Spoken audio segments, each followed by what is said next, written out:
117. Yeah. Chapter 117.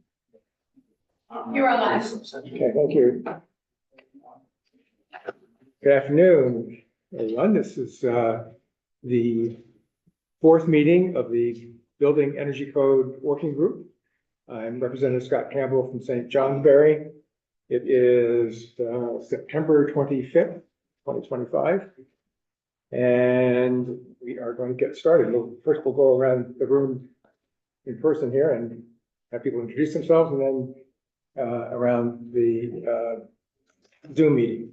So, Craig, go ahead. Craig Belfiore, Vermont Housing Conservation Board. Keith? Keith Levinson, Department of Public Service. Landon Wheeler, Division of Fire Safety. Kelly Longer, Department of Public Service. Ben Belaski, Department of Public Service. Jason Webster, Huntington Homes. All right, and I'm going to ask people on screen so that people aren't wondering who's next. Jim Bradley.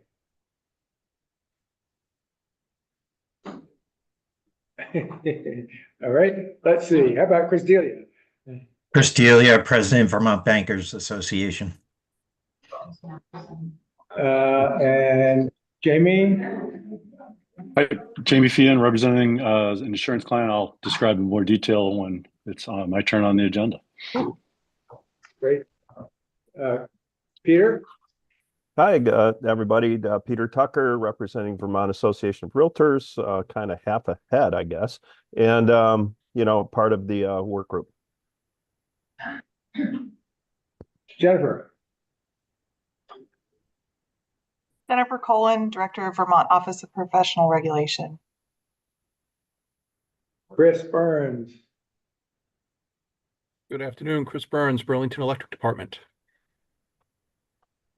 Sarah? Good afternoon, I'm Sarah Muirhoff with the Associated General Contractors of Vermont. Matthew Freelander? Hi, everybody. Matthew Friedlander with RenewAir. We manufacture energy recovery ventilators. Thanks for your open process here. Great. Colin? Sterling Holmes, a alternate on for Home Builders Association. Richard?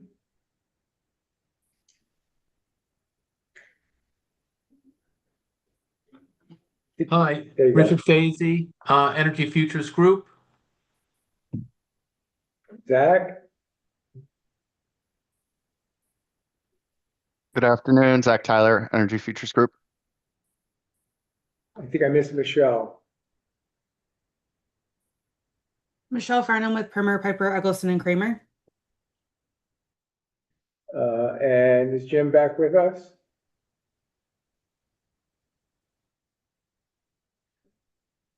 I guess not. All right, we have some new people in the room here also. Seth? Seth Baumgart, I represent the Bennington Senate District in the Senate.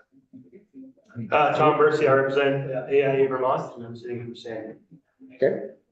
Chris Campany, Wyndham Regional Commission, representing the RPC. I think maybe Andrew. Andrew Brewer with Downs, Rackham, and Martin on behalf of the Home Builders Association and the architects. Okay, fantastic. Oops.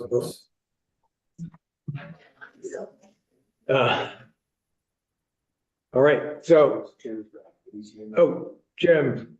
Yes, Jim Bradley, representing the VVRA. All right, great.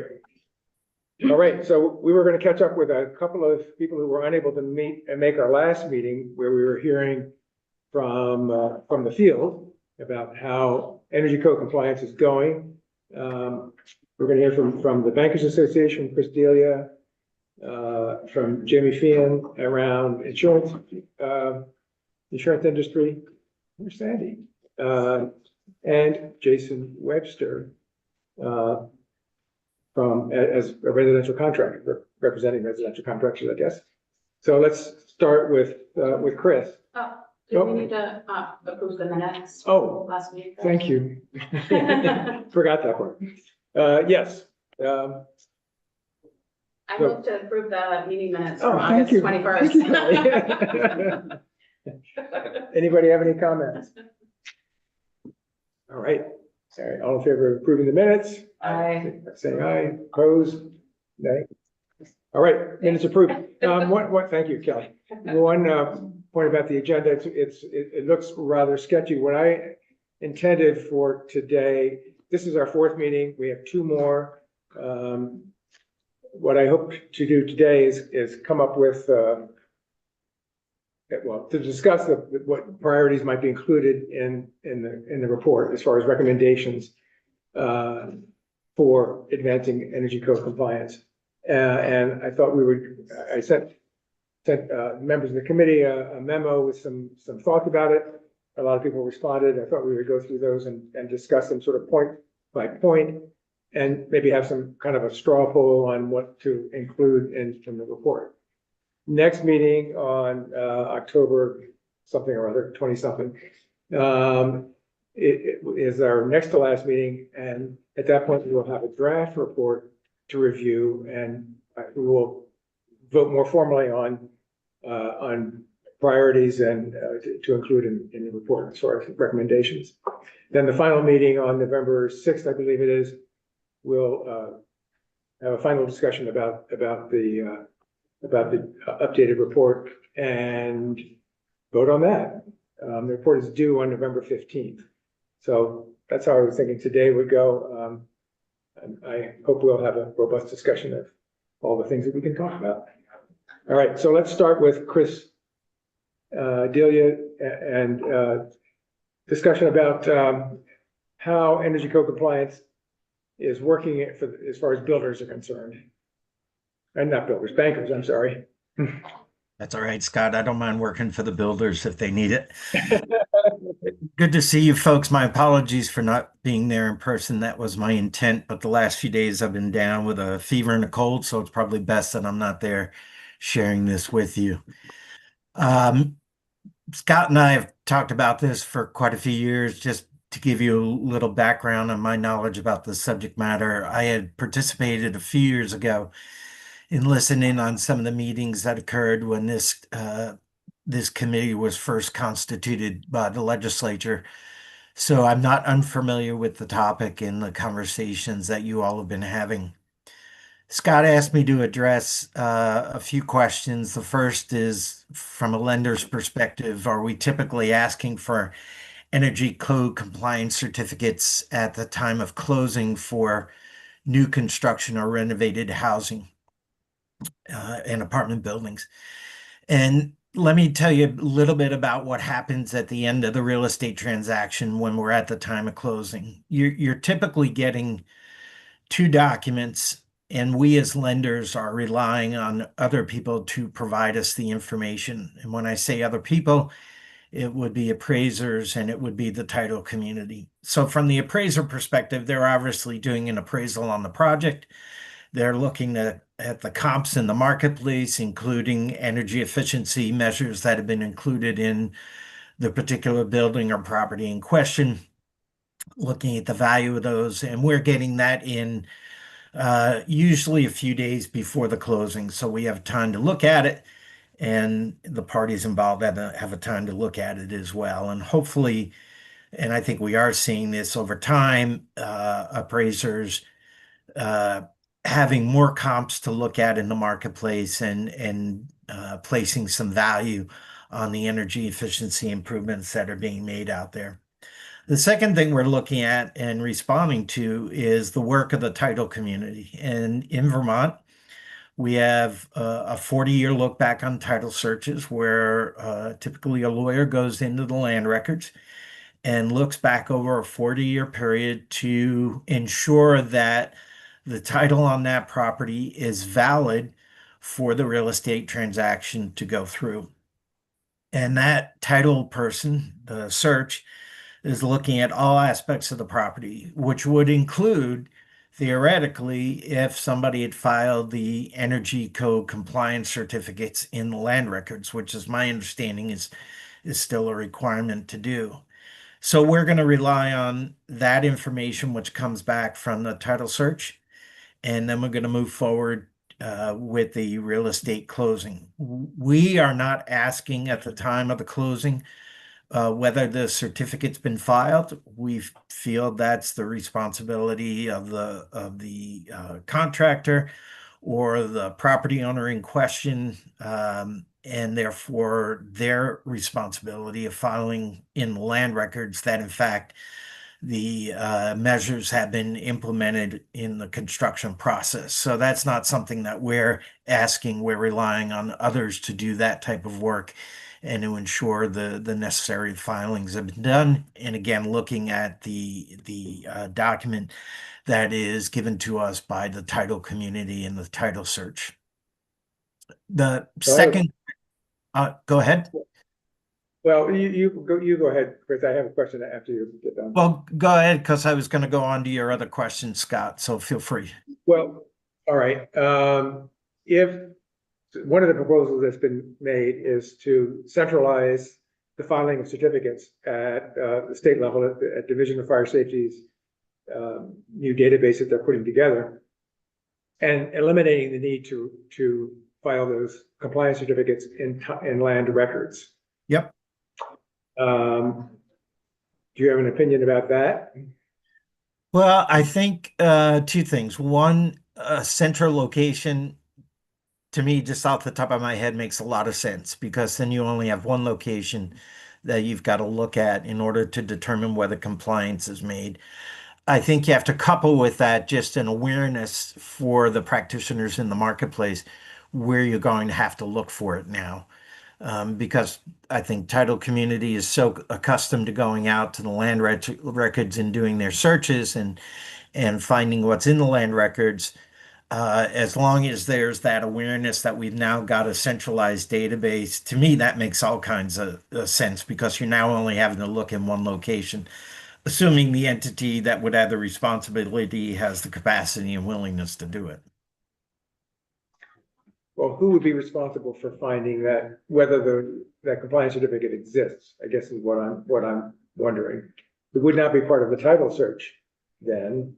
Well, I would think it would. I think it could still be part of the title search, although it could be.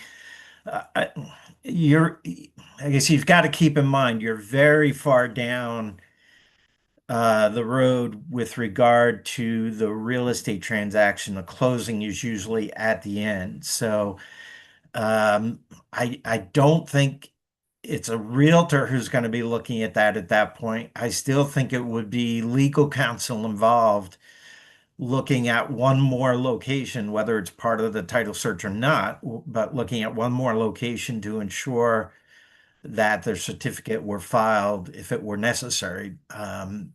Because you're so far down the road, again, that's typically where legal counsel is doing their wrap up before the closing occurs. Okay, thanks. Anybody have any other questions? Yep. I was just going to point out that when my son bought a house in Burlington, he found out, or his lawyer found out, that there was no permit for work done in the basement. And so the sale could not transact until the seller took care of that. It seems like that would be a lovely parallel for the energy certificate. Took care of getting a permit? Getting a permit, yeah, in Burlington. Okay, interesting. All right, thanks. And going, Chris, to your next point. Yeah. So the next question, Scott, you had asked me to look at, it was whether the association has a position on the need for energy codes or building codes. And while we don't have a formal position on it, I guess I just would share a couple of thoughts with you. I want to recognize up front the concerns I think that we all share with regard to climate issues and their impact, certainly in Vermont, but on a much broader scale, and a recognition that it's an opportunity for us to look at steps that can be taken to mitigate climate concerns, to creating a more comfortable environment for people to live in with energy efficiency homes, to reduce the costs of heating those homes and lesser reliance on fossil fuels. We would agree with all of the commentaries that could possibly come out with that.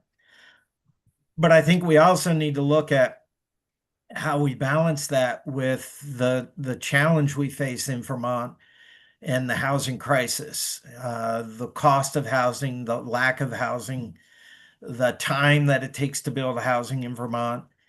And what we often see is or involved in discussions of energy efficiency measures that can be built into a home may tip the scale for those in the marketplace when they're looking at trying to buy that home. And when you're doing the debt analysis for those buyers, they may not be able to afford the mortgage on that home that's got the energy efficiency improvements. I don't state that to say we shouldn't be doing the improvements. I just state that so you're aware that there are buyers out there that are impacted by the higher costs of energy efficiency improvements that are made in homes. I think the other thing that, Scott, you and I have certainly talked about over the last few years is one of educating the contractor market about the right methods that are out there for energy efficiency improvements that can be made in homes and standards that can be adopted that are ever evolving in the marketplace. And then what's the compliance measure for ensuring that those standards are actually met? So we don't disagree with necessarily energy codes or building codes being in place, but we would want to make sure that all of the parties involved, that those discussions occur, they're well thought out, and that we're not tipping the scale too far in the sense that we've got great energy efficiency homes that people can't afford in Vermont because it's a tough enough market out there already. So I have another question, Chris. To what extent does the mortgage lenders take into account energy costs when they're calculating loan ratios? You know, that has been a thing in the past with energy efficient or mortgages or something like that. To what extent is that institutionalized in mortgage lending now? Well, I can't say that it is institutionalized, but it is becoming more and more of a common practice over time. As these measures have been adopted in home construction or rehabilitation, there are a growing number of institutions that are looking at the debt to income ratios and the cost of monthly I don't want to say maintenance, but the monthly expenses associated with the home. So I think we are starting to see more of an adoption of those measures so that they would take into consideration. Without energy efficiency, it might be $300 a month, but with energy efficiency, it's now $150 a month. So it's still an evolving practice, Scott, in our marketplace, but it is becoming more common practice. So it's not formal. Not formal. It still depends on individual institutions, but we're getting there. Okay. Steve? Hey, the green energy appraisal, that was something that the Appraisal Institute had offered as a separate pathway or certification for appraisers to pay for evaluating homes, especially at upfront cost for improvements, quote unquote, above what would be considered standard. Is this still a factor that you see, or like this was something that I know Efficiency Vermont have been engaging in about probably 4 to 5 years ago and trying to help move forward because it was raised as a market opportunity by the Appraisal Institute for appraisers to consider evaluation of properties. I don't know if that's still a factor at all that you're seeing in the market. I can't speak specifically to the green energy appraisals. I'm happy to go back to my mortgage lenders and ask them that question. We do have a mortgage day coming up on October 2nd, where we're going to have some members of the appraisal community presenting to our mortgage lenders. So I'm happy to ask that question at that time. Thank you. Yeah, I'd be interested to hear what you find out, Chris. Yeah. I mean, we are relying on the appraisal community to look at the circumstances of the property in question, to look for comps out there in the marketplace. I think if we were having this conversation, half a decade ago, maybe a decade ago, we'd find fewer comps out there, but that's changed over time as more energy efficiency improvements have been adopted in the marketplace. Great. Thanks so much, Chris. In the interest of time, we're going to keep moving along. Sure. Thank you. Thank you so much. Jamie, thanks for joining us.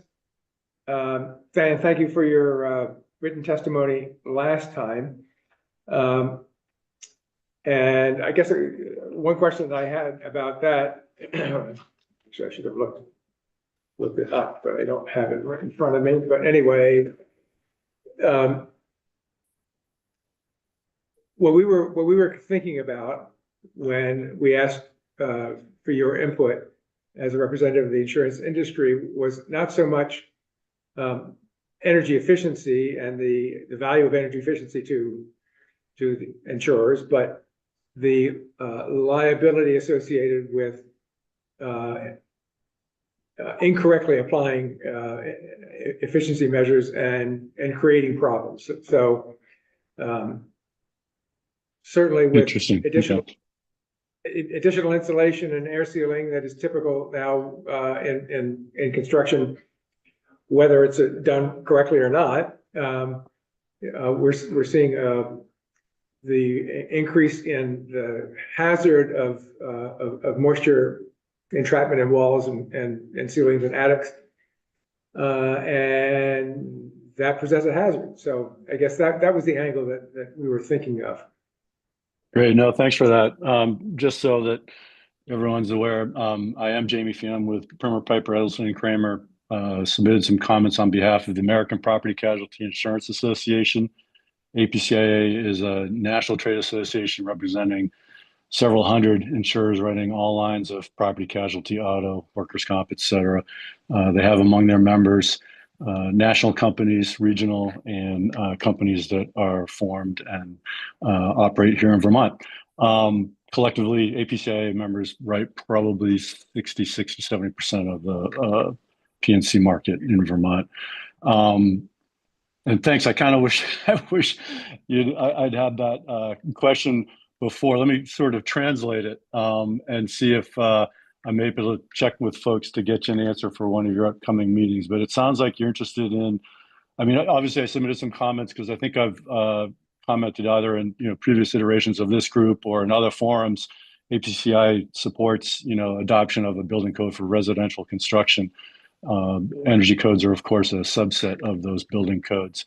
And as you alluded to, perhaps a little bit of a different perspective, at least from an insurer, when looking at the various codes and subcodes. But I gather the question is, are insurers seeing claims or an increased number of claims related to improper or faulty construction as a result of,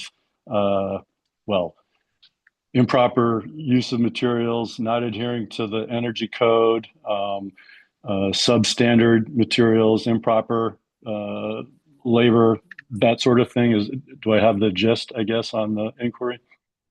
Right. I think that's the idea. Okay. Yeah, I'll have to. Well, I'll say at a high level, I'm not aware of that. Obviously, there are claims related to all different kinds of things in home construction. But I can check with some folks to see if we have any data on that in particular. I don't want to hazard a guess because I don't want to speak out of turn without the information in front of me.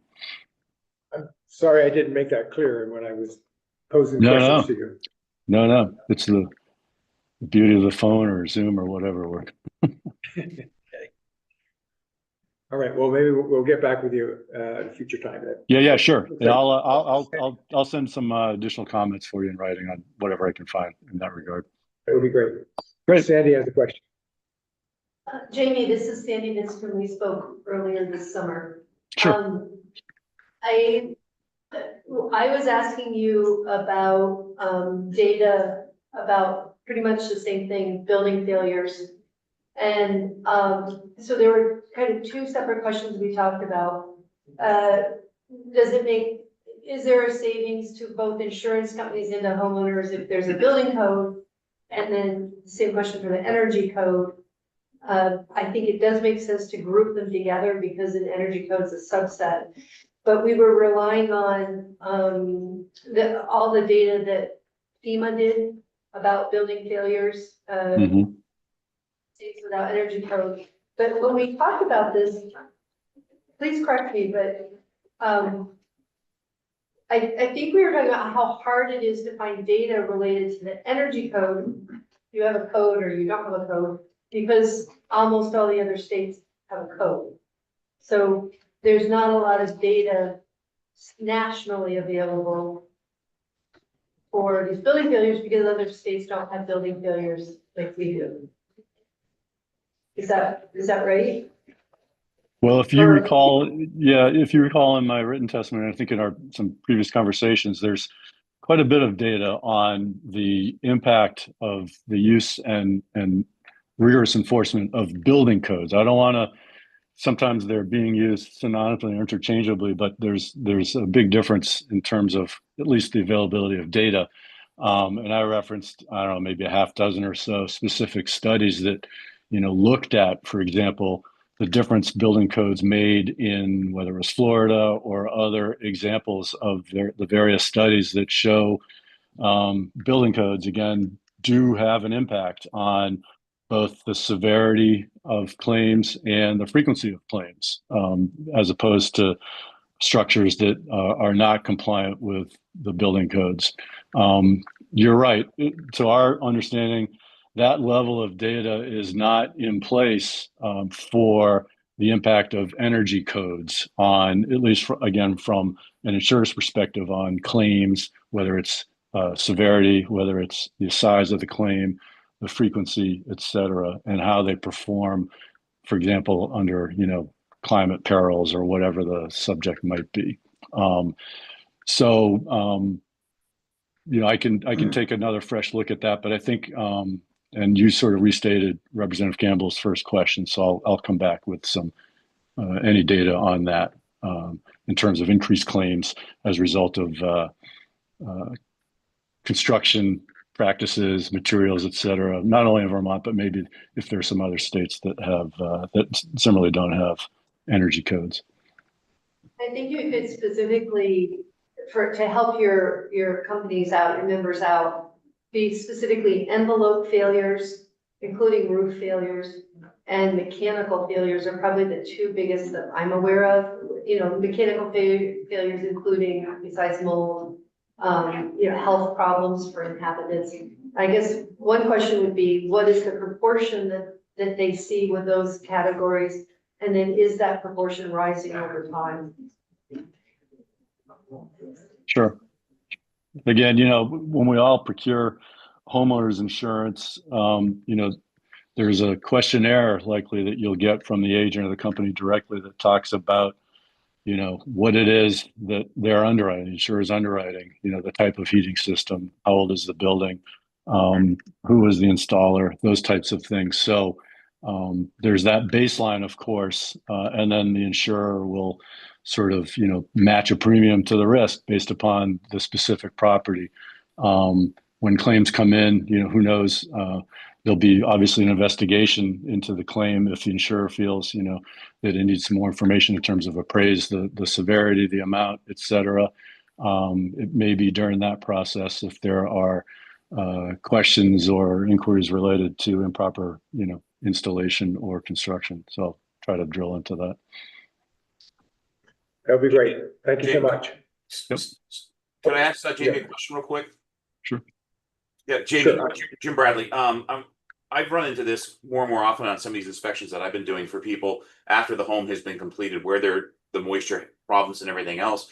And, these homeowners are asking, okay, who do we go to for this? What's my recourse for assistance or, compensation to help me fix these problems and things of that nature? A lot of times they don't even know who the insurer, insurance company is for their contractor. Never asked that question. Now they can't get it.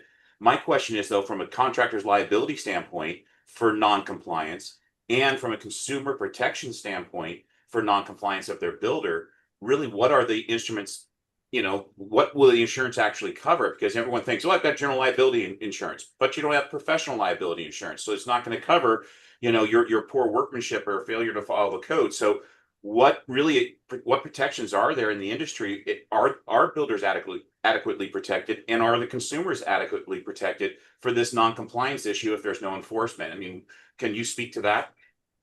Well, I can speak to the consumer. The consumer has the homeowner's policy, of course, that they can draw down for claims that are covered under the policy.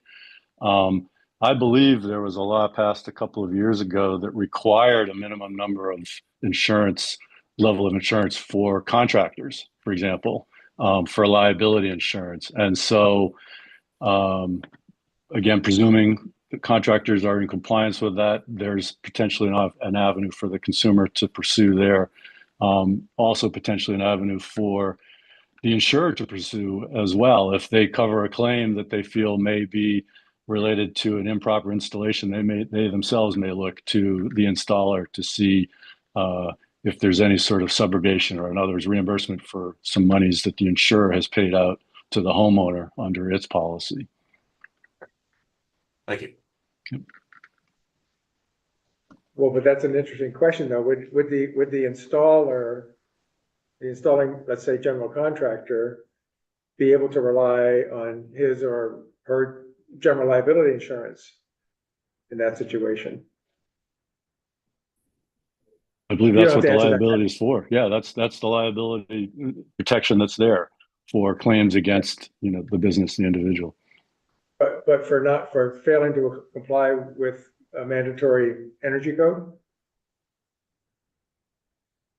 Well, I presume, yeah, no, you know, I presume, you know, that compliance with the law is sort of a baseline factor, right? Right. Well, that would be the point. Right. Well, and violations, you know, are, yeah. Question to ask your folks. Absolutely. All right. Thanks for the opportunity. Appreciate it. Thank you so much. All right, Jason, you're up. Could you come sit up? Sure. Guess I should let you introduce yourself.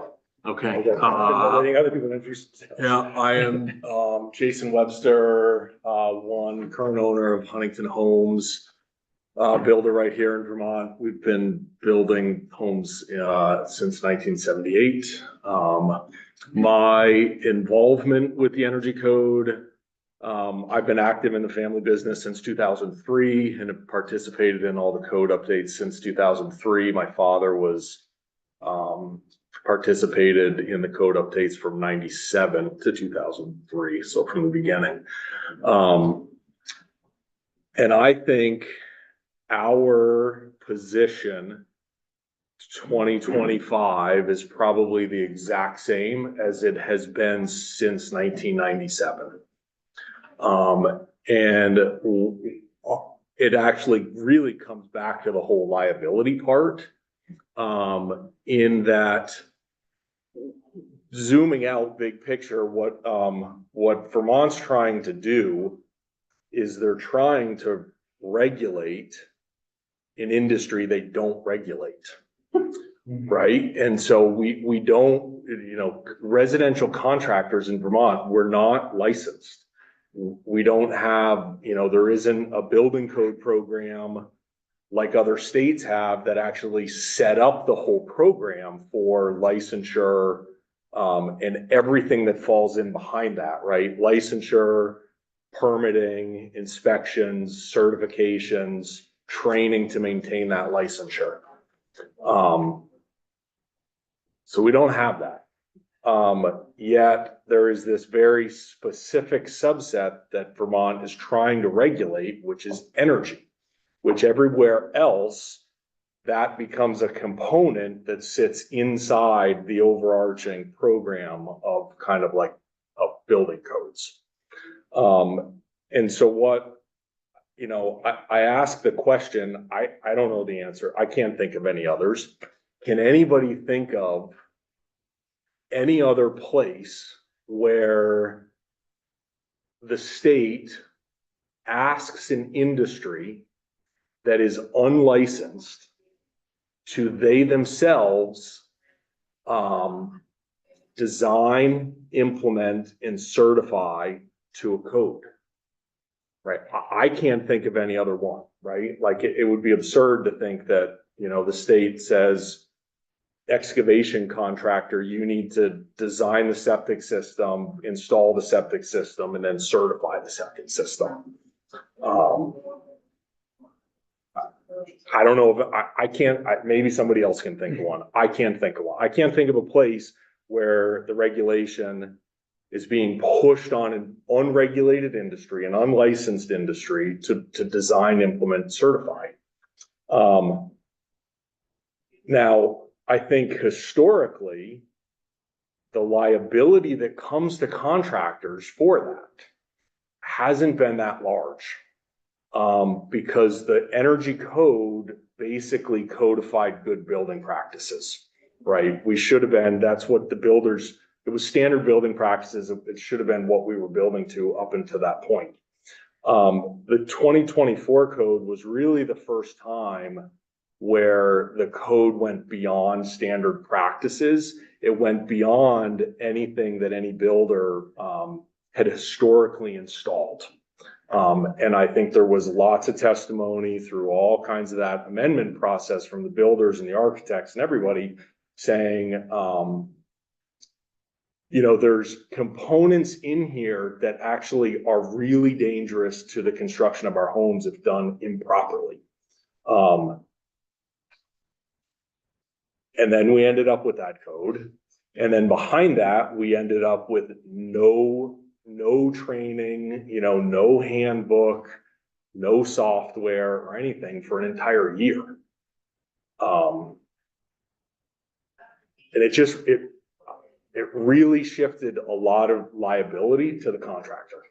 And that liability is actually in statute, right? The statute's very clear, right? I think I'm not an attorney. I personally have overseen the construction of about 1,000 houses. Haven't been sued by a client, right? Knock on wood. I don't know the answer to this, but I'm pretty sure that because we don't have licensure, because we don't have a building code program, essentially an aggrieved client with their contractor has a suit on contract law, not a claim to a building, you know, not a claim against a building code failure because there is no building code. Right? So it becomes kind of contract law. But specifically with the energy code in statute, it says that the contractor is responsible at their full cost to bring a house that isn't in compliance with the energy code up to compliance with the energy code. And as we've gone through time, and that, especially that 2024 version of the energy code, there were provisions of it that would be astronomically expensive to update a house to if the house did not meet it. Historically, up until, you know, and then for that first year, historically, I'm just going to shoot straight with you. Most contractors were just filling out the forms. They're not using the code to figure out how to build a house. Up until this last iteration, there is a very good chance that most everything built could have entered information into the software, and the software, you play around with the information a little bit, and the software is going to spit you out, you comply with the code. But for the last year, we've been hung out there with no software. And you're not going to put a standard built home into the new code and meet it. Some questions that you would ask, like right, so there, I leave that. Or questions you ask, rubber meets the road, what do I see out there? There's no compliance, right? There's very, very, very little compliance. We all know this, the last study, 2015, showed that even in 2015, which was a really basic code, only just barely better than half of houses built met the technical requirements of the code. Now we march forward through 2 more code amendments, actually now back to only 1 code amendment. with the executive order last week. With that higher bar, I mean, the compliance rate is really tanked. It's not there. I look at, y'all are the other end of a lot of those emails that I send out.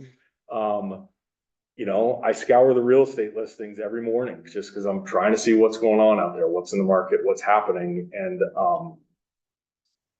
pretty much every brand new house listed for sale right now does not meet the technical standards of the codes. You can see it in the photographs. You can just see major pieces that they're missing. So what kinds of pieces, just for example? The ones that are missing most all the time from the 2024 code, which now we can come back off that now, right? But to the 2024 code, the things that are missing all the time are basement insulation, HRVs, and continuous insulation. They're not being installed. The people that are doing it are the very small group of contractors that are interested. The majority of contractors, because they don't have to be, they're not, right? You don't regulate them anywhere else. And so they're out there doing their thing.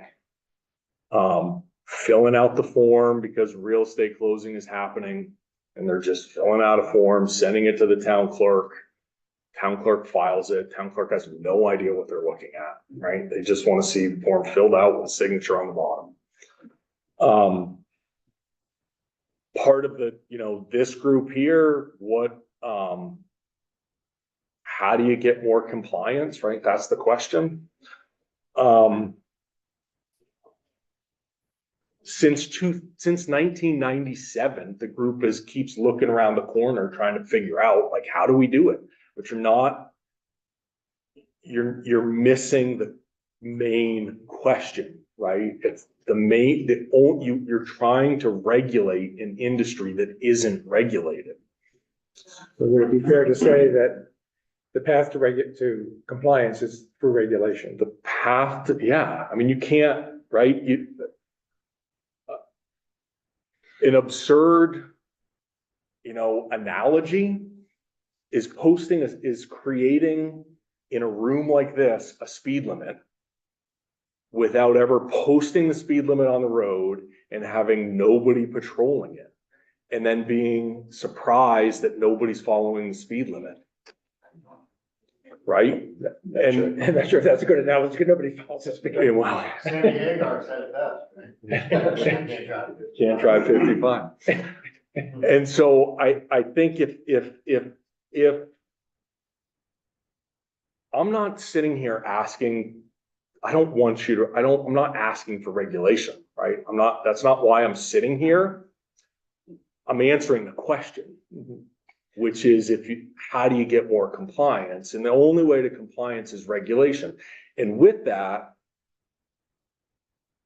has to come kind of the support structure to the contractor to release them from the liability forever or statute of limitations of being responsible for the code, right? And so a regulated system would look like, there's going to be inspections and sign-offs. And then the contractor can close that chapter and move on to the next project and not be scared to death about, hundreds of houses that are just lurking out there that might come around. Yeah, Chris, go ahead.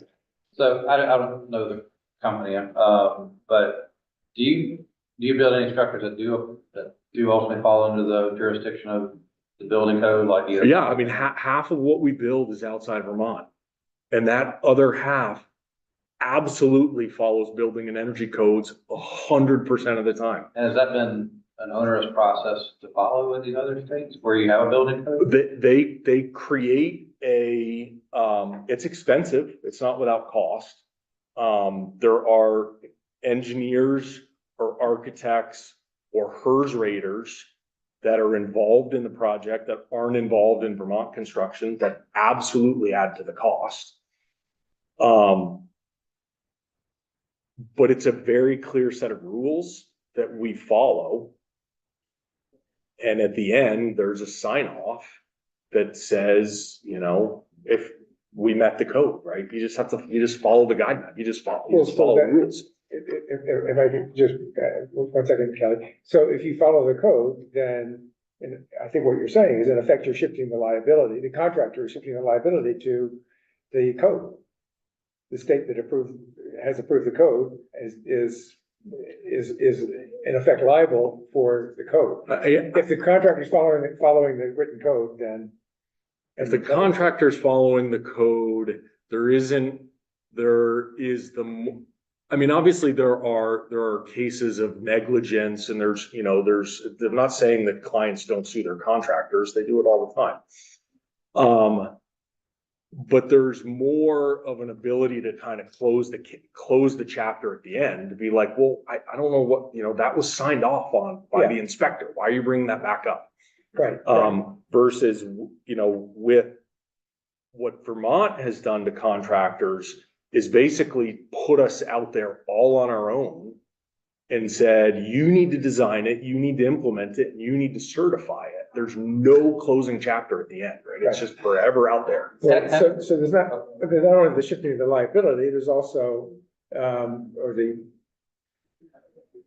relief from liability for the contractor. There's also the question of, if as a contractor and builder, you are building to code and the other contractors out there aren't, you're competing against those other contractors. In Vermont, yeah, absolutely. Yeah. Absolutely. It also puts us in Vermont, the contractors, a successful contractor is one that becomes their client's best friend, and it's you and the client against the world, right? And it's they want things, you're the knight, you're gonna get them what they want, right? And it's fun to then, the enemy's the building inspector, right? Well, we have to do this because the building inspector's telling us we have to. I'm really sorry, but I have this way where I can do it, right? And client stays on your side.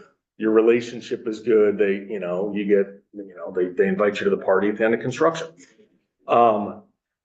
The Vermont system though, where we have to design, implement, and certify ourselves, like we're sitting at a table telling a client they have to spend money they don't want to spend, right? And it puts us in this really weird relationship, this really weird place with clients. And a lot of contractors say, fine, it's optional. We don't have to do it.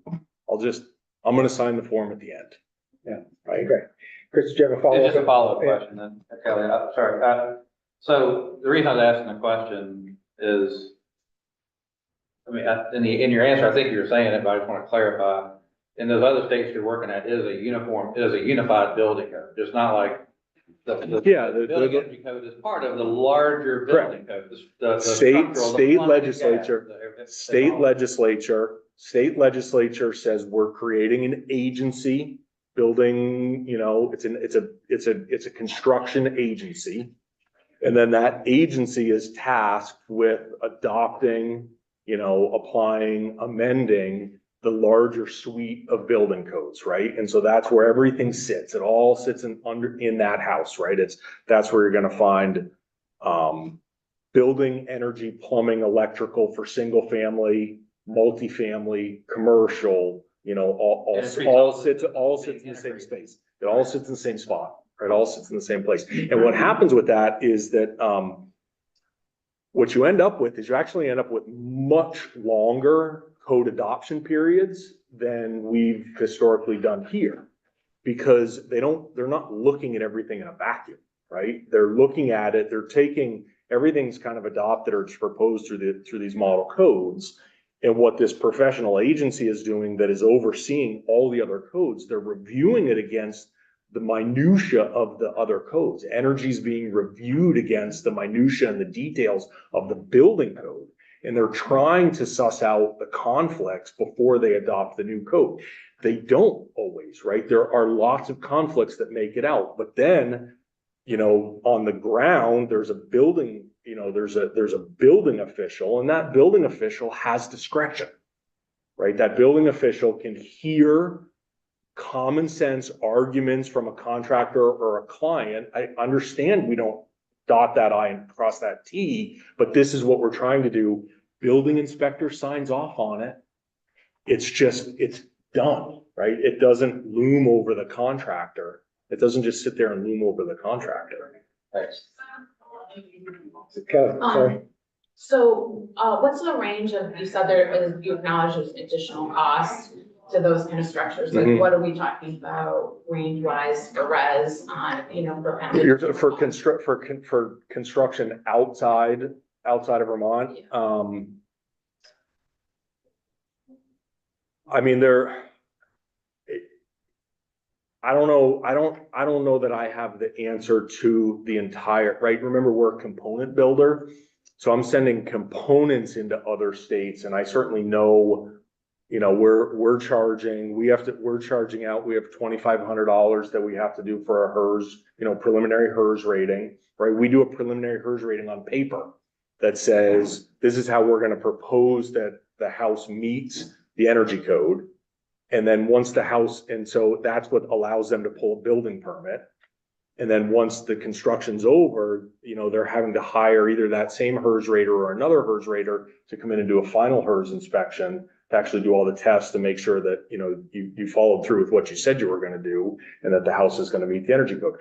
We're $2,500 to do the preliminary HERS. I'm guessing there's another $2,500 on the backside for the final HERS, right? We can't just, draw on a napkin a house and say, I'm sending this to Nantucket, right? They're gonna say, no, we need structural drawings, we need construction documents, right? And those are for our component pieces, right? That's another $2,500.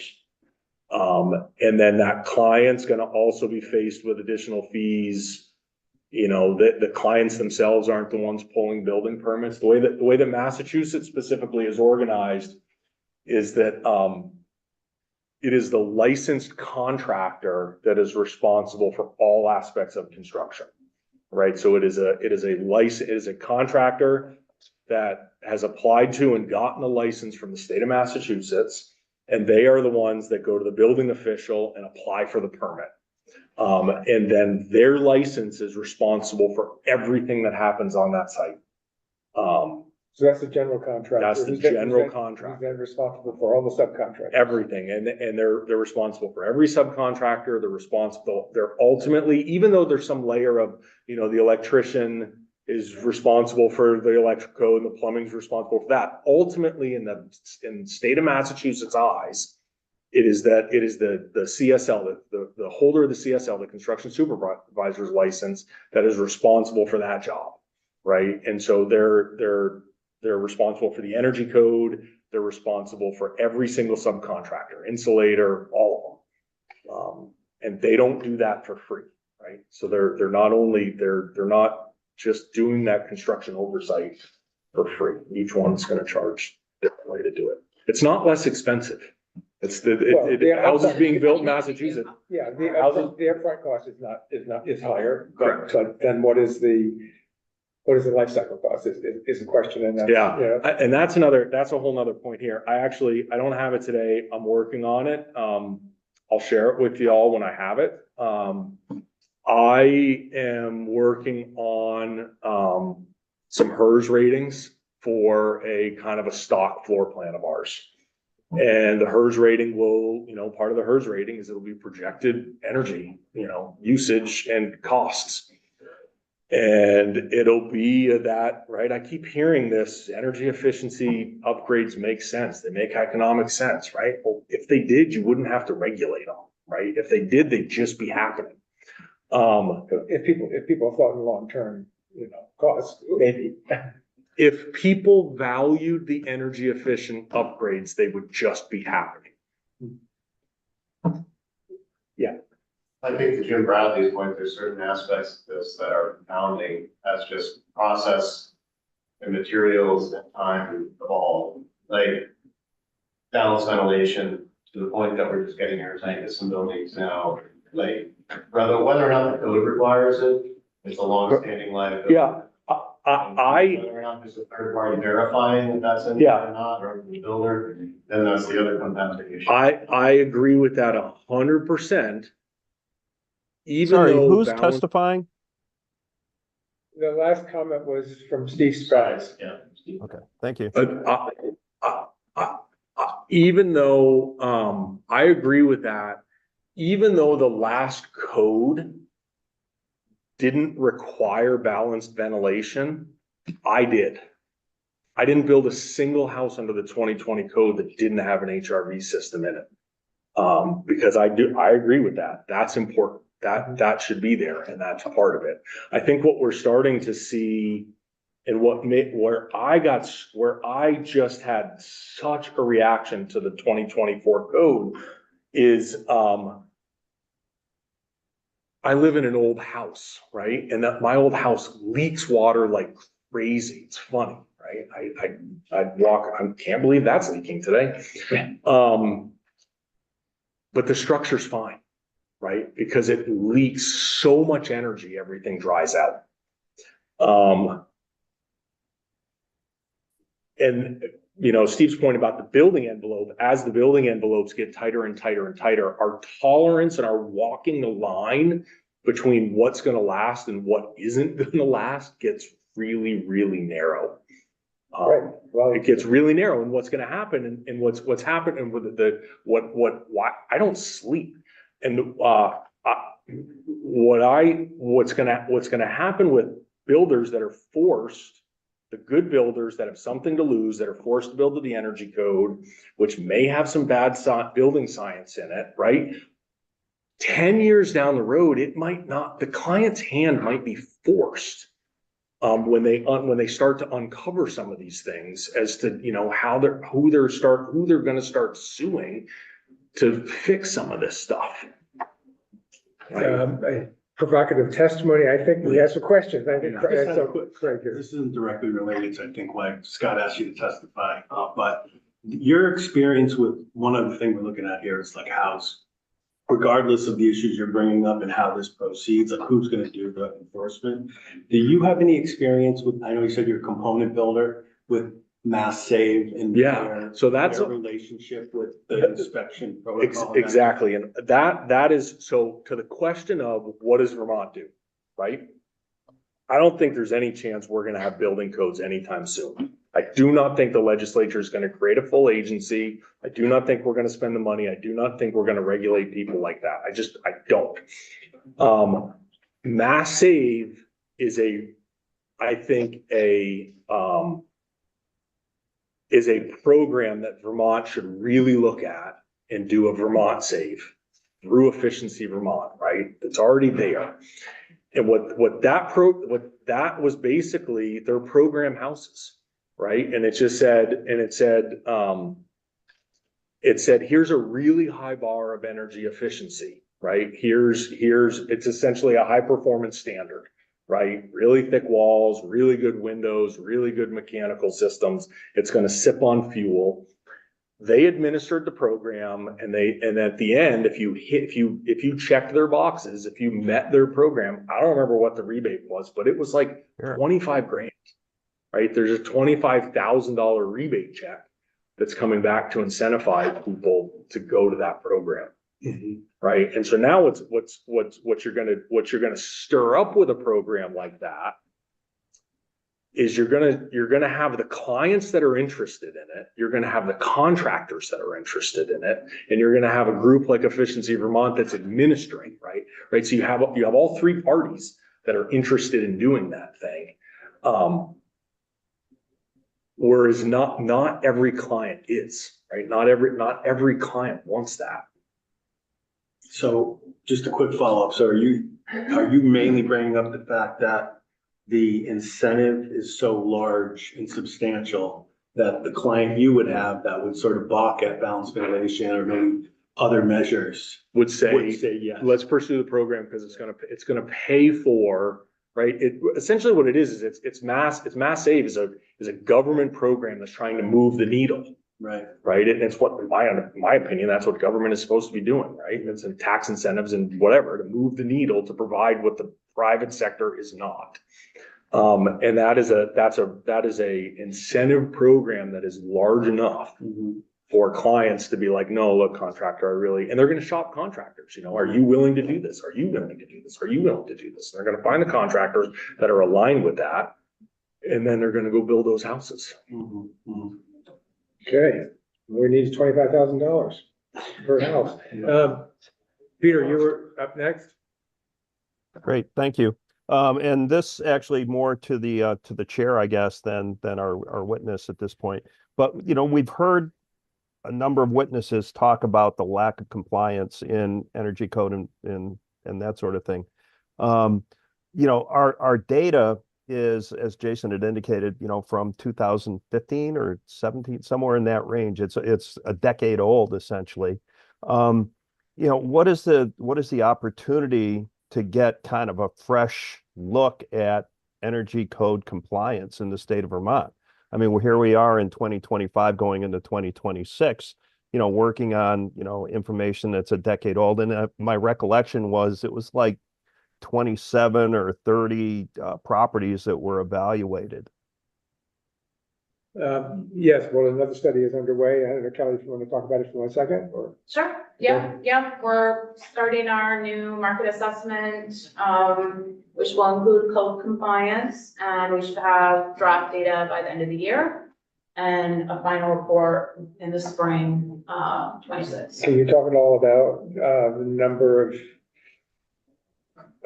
houses or number of projects that are being looked at? I know we aimed even in the previous one to have more than that number, but it was during COVID. And so people were very hesitant to let anyone in their homes. And that was one of the reasons for the lower numbers. I don't know offhand. I don't know if Keith does. We can let the group know on the numbers. I'm not in the lead on that, but I know it's higher.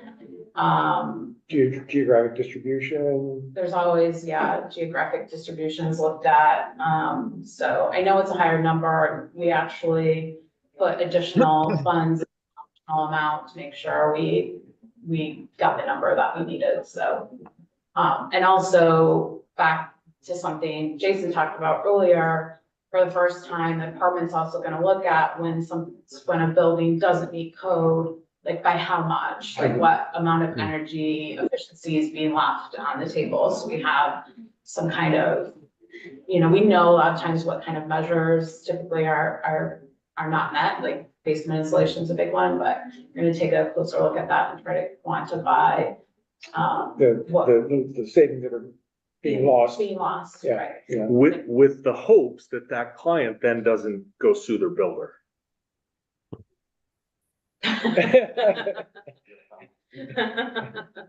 Kelly, well, I can't remember what you said back in July. The houses you choose to visit, are they still voluntary? Because we discussed, couldn't you possibly go by grand list, large changes in grand list value and actually approach people and say, we would like to inspect your building, not ask for people to volunteer or. We do a statistically significant phone survey, and then we recruit people through that survey, and then then we look at geographic distribution and other things. So that's typically how we come across. But it's their choice to let you in, not. For sure, yeah. We don't have the ability to make people let us in their home. Okay, we should move on though. Colin, do you have? Thank you. Yeah, real quickly, to both the previous discussions, I agree wholeheartedly with Jason that the rate of compliance is very, very small and going down, and typically is measured based on how many people have signed the form and turned it in at the town office, which is probably the easiest step in the entire process. And so I'm glad we're getting a fresh look at this. There's been a bunch of discussion in the insurance industry as well, talking about how these things happen and failure rates and all of that. I would say that failure rates, and particularly failure rates recognized by the insurance industry, is going to be a tremendously lagging indicator. It takes a long time for that to get adjudicated. Most of these failures are not going to be 6 months after the house was built. It's gonna take a while. If that wall's gonna rot out slowly for 15 years until all of a sudden it's a big problem, then it's gonna have to cycle through a whole bunch of processes. I would submit to you that as a state, we don't want to wait until we see a huge uptick in the super lagging indicator of insurance claims before we take responsible action to ensure that we're building good, healthy, resilient homes for Vermonters. Good point. Okay. Well, this part of the agenda took longer than I anticipated, but that's how it always goes. Thank you, Jason, very much. It's all the conversation that you inspired. All right, so next what I wanted to do is, again, come up with some recommendations for things to include in the report. And I sent around a memo with some thoughts to try to organize what we've heard so far and request people to respond. So what just passed around is the collated responses from various members of the working group that Ben or somebody collated, I think. Thank you very much. Just a note, the one that I sent out yesterday did not, I forgot to include the department and DFS's response on that, actually. So I sent that back out to the group via email about a half hour ago. So folks online can check that, and then folks in the room have a current copy printed out. Okay, great. Are there any extra copies? Yep, there are. We got 3 over here for folks. Well, I'll take one because I didn't look to see that you had added other comments. Thank you very much. Great. All right, well, I guess we'll start by going down the list of questions that are in black on this document, and then add other priorities or other recommendations as they come along. And we'll have, I don't know whether we need to do a straw poll or what, but anyway, just sort of get a general sense of the room, how people feel about including these recommendations in the report. And again, the report is intended to be the sense of the group, of the working group, and not necessarily what's going to come out of this for a legislative bill. I do intend to recommend a bill or to submit a bill by the deadline, which is December 1st this year. And I certainly will share that with the group as well. But it's what the group recommends and what is included in the bill are not necessarily the same thing. I just want to be clear about that. So the first question goes back to sort of one of the charges for the group from the legislation 2 years ago, and a recommendation that was included in the first iteration of this group as a study committee, and also in last year's working group report. Should the Division of Fire Safety be identified as the authority having jurisdiction for RVs and CVs, at least for public buildings, and excluding single-family owner-occupied? Should the legislature propose a phased transition in timeline? So there's some thoughts listed here. Does anybody have anything they want to add to this? Sounding silence. All right. Maybe what we will do is have a quick straw poll on this particular point, since this is a little controversial. We have some yeses and some nos in the comments. Should it be included as a recommendation? I guess is a question. And you're not committing to anything except to include it as a recommendation, and we will sort of vote on it more formally after the draft report is available to us. Everybody want? Who's in favor of making this recommendation in the report? Sorry, Representative, This is Sarah Meerhoff with AGC right now. I just want to clarify what exactly we're straw polling on. Are we straw polling on whether we're endorsing this recommendation or just to raise the question in our report? I'm a little confused. Thanks, Jason. Yes, I think we're asking whether there is support. How many members of the group support this as a recommendation to be included in the report? Okay, thank you. The challenge I have is, like, I would probably be yes with a huge caveat, which is understanding that they be fully and properly resourced to actually do it. Because I just can't in good faith say yes, and then we play the game of giving another agency responsibility that they're not resourced to do. And so if they're properly resourced, I would say yes. If they're not, but if we don't have that commitment from this working group to say we're not going to resource them, I would get an absolute no, but we don't need to play this game anymore. Yeah, I would say that is a caveat that I understand.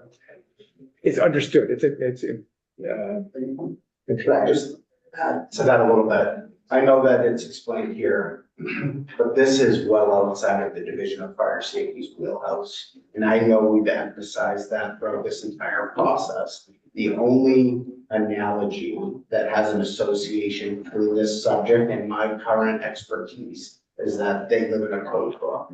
But what this is presenting is me trying to do my taxes with DMV laws.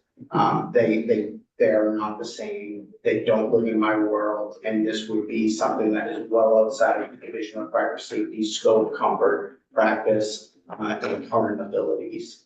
It is a different world. And this is something that we do not currently hold any expertise in within my division at this time. And I know it says all of this, and I just want to reiterate that for comment. To the extent that energy codes are related to, some would say a subset of building codes. Their rules to help meet energy standards or guides to meet those objectives, they cross over in regards to how can I build this assembly to meet that standard and meet that energy goal. But those things are well outside of our current provisions. I can't take any of my existing documents and say, if you do this, you're gonna meet the energy code. It doesn't work that way. It's not a fair analogy to make. Okay, any other thoughts? I do want to point out that this group for the last 2 years has voted yes on this question, and we're asking the exact same question a third year in a row. Well, I actually had a comment that I think that's not true. So this includes at least for public buildings. So it is a different fair question. So my Before question it was was for all buildings, so it's kind of. yeah, what is the response asking for? Is it asking for just for public buildings, excluding single family home? That's what is here, which is a narrowing of the previous what was in the previous report, or is it broader? That would be one clarification I would make, regardless of everyone sees what the DFS and DFG responses either way. Just so we're clear on what question you're asking for people to vote on. Mr. Chair, I'm not just throw a squirrel in the punch bowl here. What I'm struggling with is I keep hearing about a system that we have in place that makes compliance difficult, or may even encourage misrepresentation. And I'm just wondering, I don't know, to what extent do we charge any agency with implementing something that is maybe fundamentally broken? And again, I'm not trying to disrupt, but so I guess I may feel like I just need to kind of not participate in draw a poll, except for a couple other questions that come up in here, because I'm just not sure. I'm not sure where to go with everything at this point, based on everything we've heard. Now, I'm not trying to be create a problem. But having been like overseeing an inspection of a permit agency, I don't know how you oversee this thing in a way that actually serves Vermont with the intent of legislation. And the builders that are involved, homeowners are involved, and I would also argue the future homeowners that are involved, the people who aren't necessarily the clients now, but are gonna be the owners 5, 10, 20 years down the road. Because I'm just trying to figure out how do we make this work, and I don't know how we make this work. I mean, so sorry, I'll hush up, but it's just, but I'm struggling I'm struggling with the bigger picture here.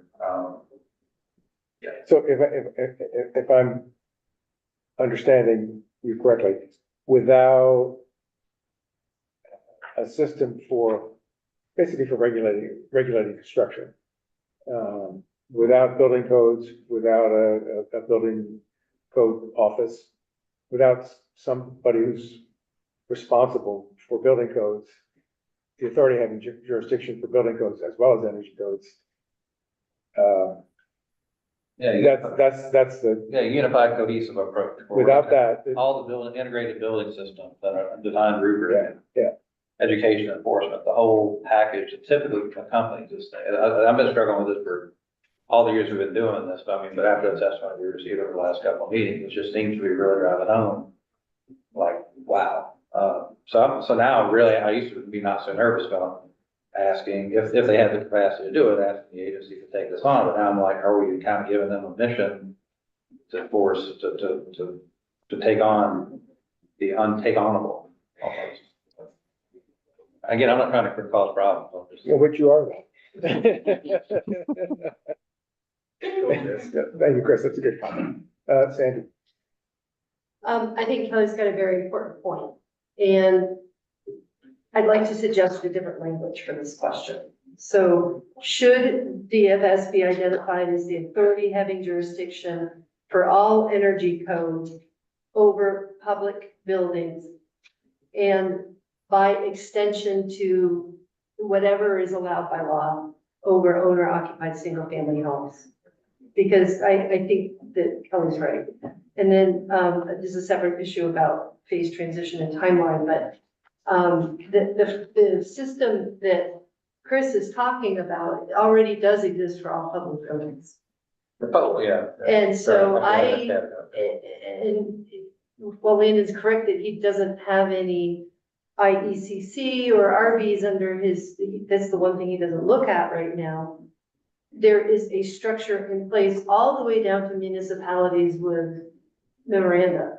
So I would say that's what I would suggest, is that we move forward, we can get a decision about public buildings and then separately figure out how single family homes fit in.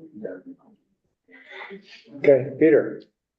Thank you. And I would say that, I mean, the discussion here has been residential building energy codes. So they are single family homes. That's kind of what we've been looking at.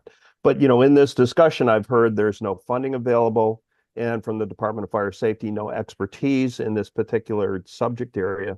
So, I just simply think that we can't support, adding this to the report. Thank you. Okay, is that Colin? Yeah. Yes, thank you, sir. I understand in a bunch of these arguments about why a bunch of folks can't do it. Understand that if we say nobody can do it, what we're voting for is more of the same, where people like me and other folks that may or may not be informed and know about it are in de facto doing it right now. As Jason has testified earlier, like, it's self-certifying. We got to design, build, and fly the airplane all at the same time. So I understand the challenges going forward to some new agency. Right now, I would argue that agency, whatever agency it is, has a much better chance of getting some level of standardization across Vermont than relying on every builder in Vermont to separately interpret these things and do them individually in compliance with the way we want them done, but won't specify. Okay, thank you, Colin. Jim? Yes, thank you. I agree with Colin completely. The thing that we need to look at here, I think we should look at carefully, is the fact that yes, the code has been continuing to increase every 3 years roughly since 1997. And yes, things have gotten more stringent in the last iteration, though you could say we took a step back or sideways or whatever by reverting back to the possibility of following 2020. The reality is we should take that win in the sense of not creating more bad buildings, hopefully, and take this time to not just say, no one can do it. It can't be housed anywhere. No one has the money. Of course they don't. So we have to then engender or find a way to have that funding mechanism in place. And I believe a few years ago, South Burlington, Vermont, professed a $2 million surplus due to building permits that were being filed. And that was just proof that, granted, you don't want to cause housing to go up, but if there was a fee associated on a consumer protection basis and a contractor protection basis from liability to actually have something in place to make sure our building stock that we're creating today is going to be healthy and safe first and robust and durable for the generations to come. And have that in place, we're going to get energy efficiency at the same time. But if we just keep passing a more stringent code without these mechanisms in place, we're just going to be saying the same stories again, telling the same anecdotal stories as some would see it as, is the failures. And that would be unfortunate because we're going to lose a lot of our resources, a lot of our contractors at the same time. Consumers are going to be less protected when they buy that home 5, 10, 15, 20 years from now, and it's an ultimate failure because we didn't get it right. So I think our charge should be to say, okay, currently the certain government agencies do not have the resources, experience, or ability with personnel to handle this. So how do we put those mechanisms in place so they can be handled appropriately, like they are handled appropriately in so many other states, to avoid that issue? And it's not just passing a more stringent code and a more efficient home or whatever if the home doesn't last. So we have to have that checks and balances in place to make sure that that can happen, and the code that is in place can actually be met. Like Richard Fazey said, let's at least make sure then, if we're going to go by 2020, that we're increasing the level of compliance. And I agree with that because that's going to ensure a better level of consumer protection and also a protection for the builders from the liability standpoint. So we have to find that way to find that organization that doesn't have the bandwidth today, presumably, but that can be increased with resources to be able to handle this. Okay. Oh, Steve Spatz has a comment. Steve Spatz, I'll just make a comment too, for someone, I've been in the space of training on the energy codes for at least past 5 years, been a focus of my work at Efficiency Vermont. And the reality of that capacity and the capability that we do have in the state to educate on the code is really incumbent on the audience that will be willing to show up and to hear that information. And I respect the heck out of anyone who shows up to a training that Amanda and I participated in, that PSA Vermont has organized, that BVRA, that Efficiency Vermont. I think we've been doing what we have been capable of doing to provide training, outreach, and education on the energy codes and the general building science behind why these things are important. The hardest part of the whole scenario is getting contractors and people to participate in that process. And the people who do show up, that's why I respect them for doing so. They're taking time out of their day, they're taking time out of their working life, billable hours to come and hear what these professionals have to say about these topics. And that's what we have the capacity to work with right now. I think we have the expertise. Jim and others in this room also have the capacity and the ability to talk and train on these things. What we don't have is the mandate or the compelling process to put the people into the room to hear this information and then put it into practice. And I think will continue to be the obstacle if there's not another mechanism put into place that compels them to do so. And I think Jason was kind of speaking to some of those things where there's licensure required in other states that if you don't do this, you cannot practice as such. And I think that's an undercurrent to a lot of what we're talking about. Right. Greg? Well, one thing, so I think Steve is touching on the problem. That's the problem. That's where we're sitting now, is it's too voluntary too many people are just signing the form. And to what you're saying, I'm feeling what you're saying as well, that, and I'm wondering, but when you think about what DFS does now, I do think, like Jason said, and we've said for several years now on this, if we had a building code, it would make it a lot easier, probably work better. That's a big lift, probably isn't gonna happen. But when you look at what DFS does now, with what they do, they implement standards for their safety measures outside of a building. There's no building code, but they have standards for their safety measures that work for the most part, as far as I know, that you have to meet in the buildings that, not residential, but the buildings that come under their compliance. So I think the issue, it feels like the issue to me more is, it's not, DFS may or may not be the right place because they don't have the capacity to do this. Not because there isn't a path to do energy efficiency outside of a building code, albeit it isn't optimal. But if that's the world we're living in, it seems the question is, to Jim's point, and a lot of other people have said, we started this whole process a couple of years ago that we need to do something because the builders are complaining. There's, you know, I can't be doing this and this person over here doesn't do it and nothing happens. So that's how we ended up where we are today. And I'm not saying DFS is the right place. It seems like we were going in that direction, but somebody needs to take it on, I think, to do some kind of enforcement that can be implemented. And one option that got brought up a couple of years ago and got snuffed out right away is the energy efficiency utilities could do it. They have a long-standing bias against doing enforcement. But could we do it in a way, like I said, my comment in the next section, we'll get into that. It's like integrating the two staffs somehow in a way that could support this process.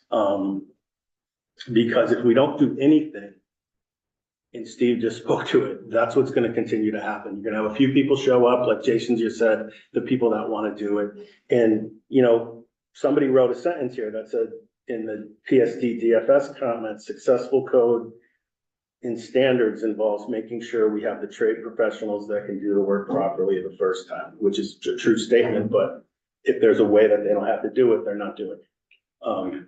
So I don't know, we're in a tough spot. Yeah. Can I add Sure. something to that? One of the things, right, in this, the first question, that kind of adds to that is, it says RVs and CVs. But all the testimony almost is exclusively on issues and problems and in residential, and we have 90% compliance with CVs. So I also don't think we should be conflating the two. I think we've really been focused on a residential problem, but then I see all the time the RV/CVs. And it gets thrown in together. So, and there is a very different environment. There's licensed professionals that are involved in those commercial buildings, which is personally why I think there is higher compliance. So I just want to point that out, that I feel like we keep pushing the two together and talking about potential solutions for both. And I don't know if we should be. Well, there's no authority having jurisdiction for CVs either. Yeah, I get that, but there's also not the issues that but then we talk about all the issues of not having authority, having jurisdiction, and it's all about residential that I've heard. So I just want to point that out. Just to follow up on my prior comments, I was talking about RVs. Yeah, I know. You're absolutely right. I should have qualified that. But yes, the RVs, not the CVs. I feel very comfortable with the CVs, frankly, from what I've heard.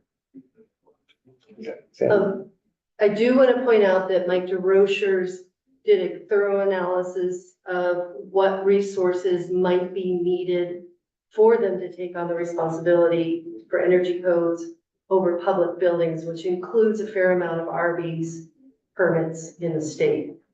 And EFG followed through on that and came to numbers of between $550 and $600 per building, average building, both commercial and residential. And that compares favorably. So yes, they do not have resources now. What would that look like? That compares favorably with a thorough energy rating per building, which is, I think, in the $3,000 to $5,000 range. So I really think that that's important to consider, that Also, that a large number of RV's buildings are multifamily. And then I happened to notice, Tom Bursey, who is the president of AIA and a commercial architect, shaking his head when Kelly spoke. Could you please mention your experience with our CV's compliance? CV's compliance at 90% is hard to believe. I'm not sure where you're getting those numbers. I do appreciate that you separated residential from commercial, and I do think you're correct in that having professional involved in the process does bring us further along towards compliance.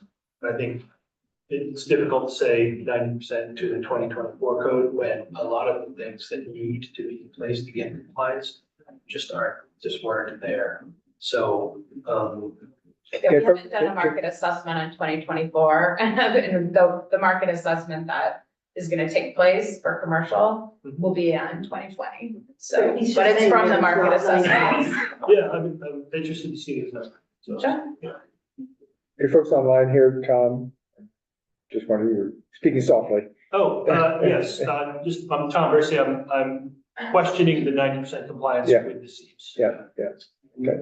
And I'd just like to follow up with Sandy's comment in regards to the presentation or information from the director. That was the best data that could be pulled from the time. It's preliminary in all nature. And I do want to say it's still an added cost to housing. And that should be something that is clearly identified in any of that. There would be an impact. Those were preliminary numbers. Yeah. Well, there certainly is an upfront cost to any sort of regulation. The question is whether it's worth it, right? And whether it's, and one way of looking at it is there, what's the life cycle cost? And, so that's, that's another thing. Another thing needs to be assessed. Yeah. Seth? Let's just, trying to sort all this out, but if we could get to the point that we had a single book, like the larger national code, everything in one place, it really would make sense to have one agency doing inspections.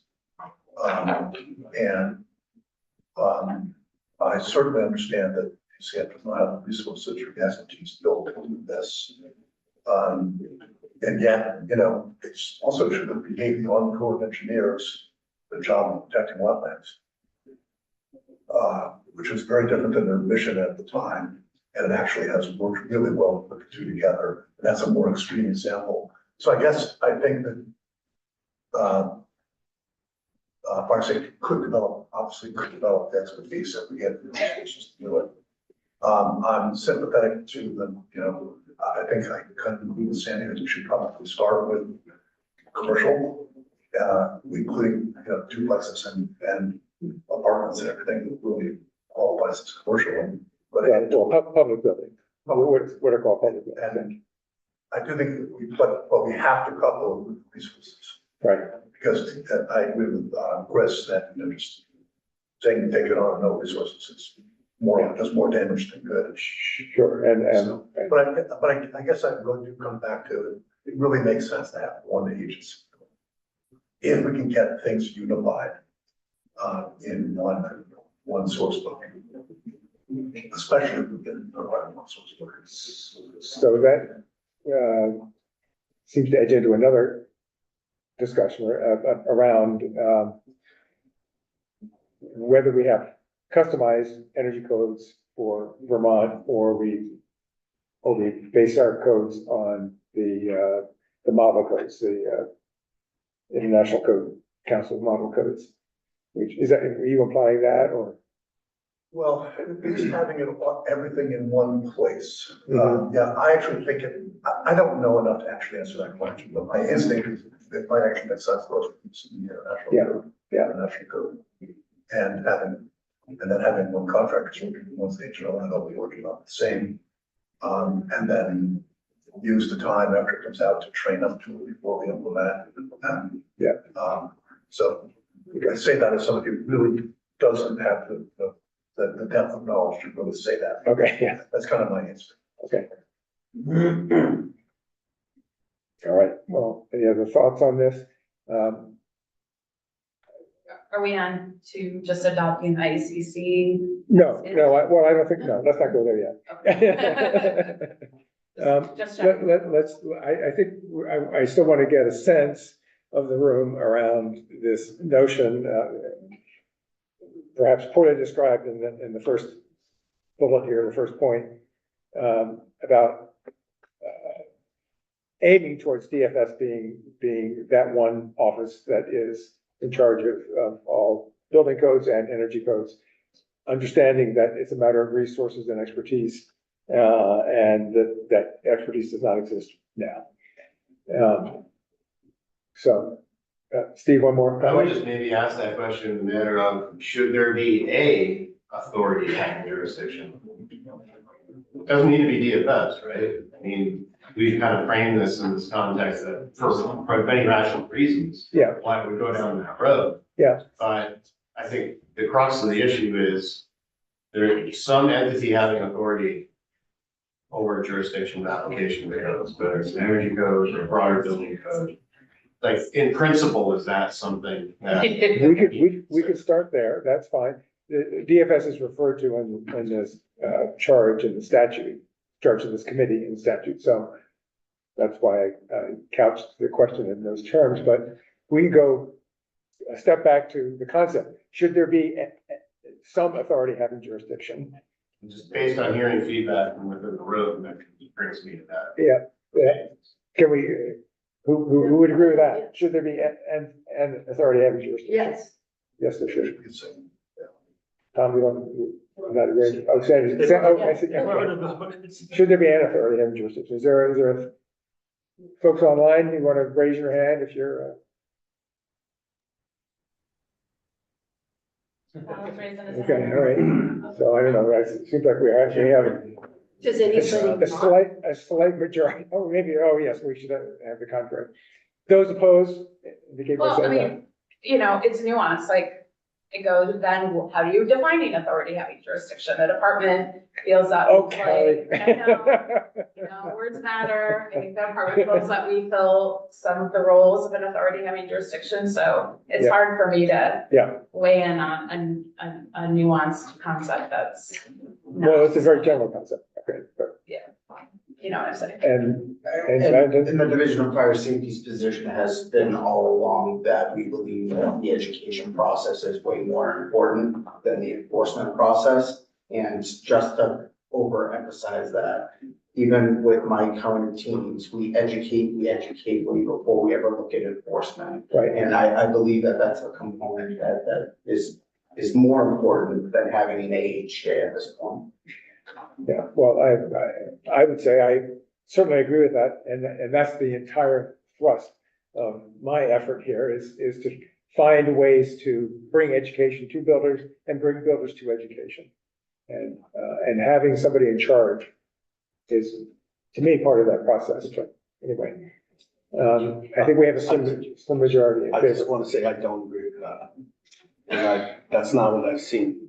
What, I don't agree that education's more important in and of itself. It's important that it be done, but as far as what we're talking about in this committee, to move the ball forward, to actually get implementation, we've had plenty of opportunities for education that has been put out there by our EEUs for decades now.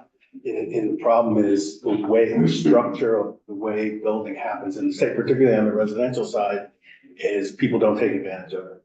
And people do what they want and they sign the form. So to say, for us to say that, for us to still say like that's important and that's gonna solve, it's not gonna solve the problem. Of course, education is important, but we're here, this whole charge for the past couple of years is how do we do enforcement? How do we make sure that everybody's treated the same and that we move the ball forward? So. okay. All right, I think we beat that to death. Can we go on to the next one?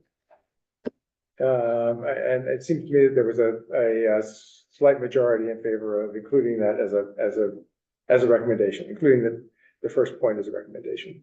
That, anybody want to disagree with that? Okay. Second point, should the EEUs support energy code compliance as opposed to only to above code incentives?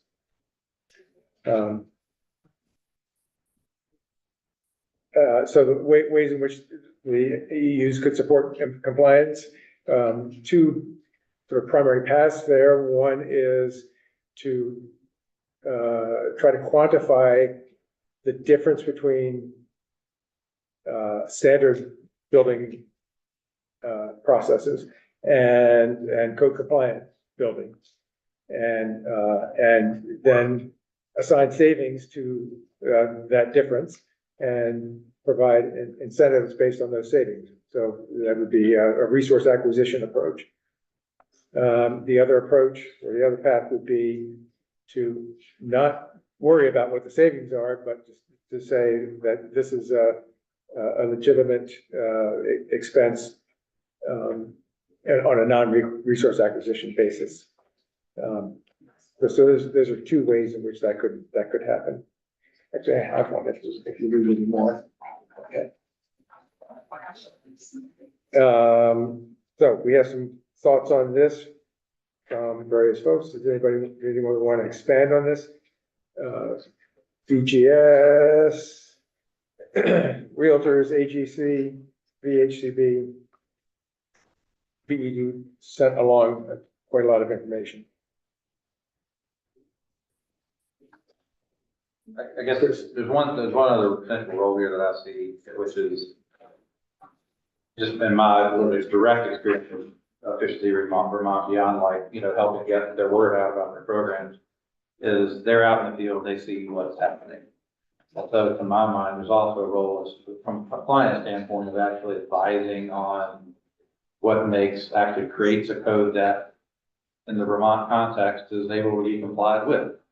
So I think there's like a even technical advice, so beyond like the education role, and kind of the traditional role, I think there's also kind of a technical advice role based on the actual, like their in-field experience, like what are they seeing as possible, and then also like in the context, especially of older Vermont buildings where, and again, I'm thinking residential, but that's my primary experience, but they're, you know, how do we take these old houses and make them work in a way that once we start implementing the energy efficiency elements, we're not causing them to then start rotting for the first time in 180 years.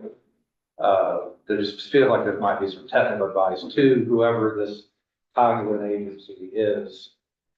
They would have that in field technical advice. I know you're not asking about that, but to me, there's just another potential role there.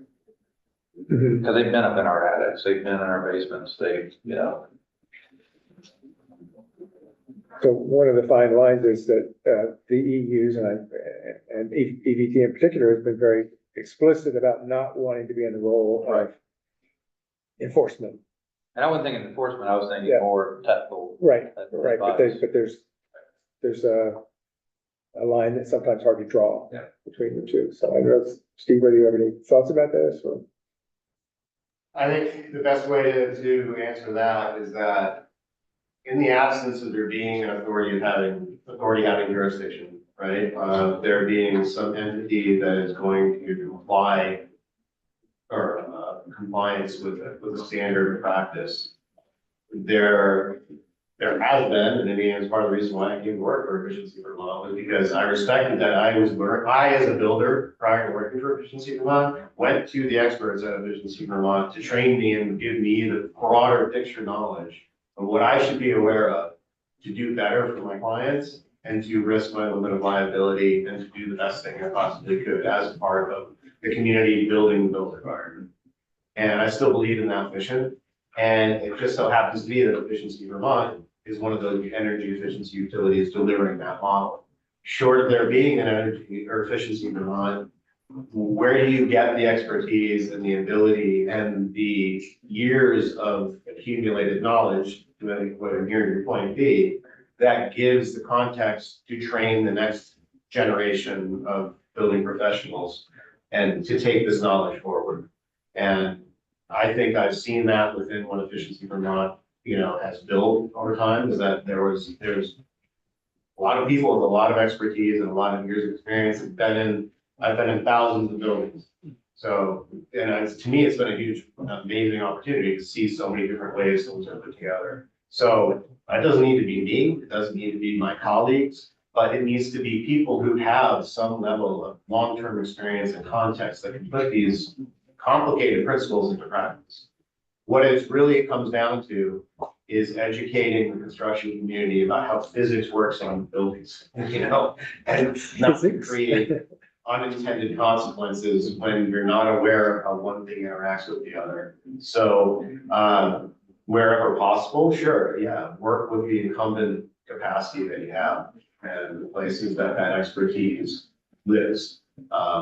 And I think there's still a lot of potential to grow that within what we have, to retain people who have worked in the trades and in the industry for their careers and give them a pathway to be now mentors and educators. I think that's a long-term pathway in these sorts of things, like bringing in people who could work for DFS or any other entity that would be supporting this that has that context, and give them a pathway to get into it. So, yeah, you gotta have a knowledge base. And as we're experiencing in the workforce in general, a lot of people with that level of experience are retiring, moving out, and we need to build that base back up. So the people that, the people I relied on as mentors, relied on in their previous path of career, are now retired out of this space as well too. So it's about iterating towards continued improvement. See Peter's, thank you, Steve. I see Peter's hand is up. Great, thanks. So, my initial concern with moving to Department of Fire Safety was expertise and funding, and here you have a group that has the expertise. We feel very strongly that the education of contractors has got to be an essential first step before enforcement. So it seems pretty natural that they would be the folks most able to help contractors reach energy compliance.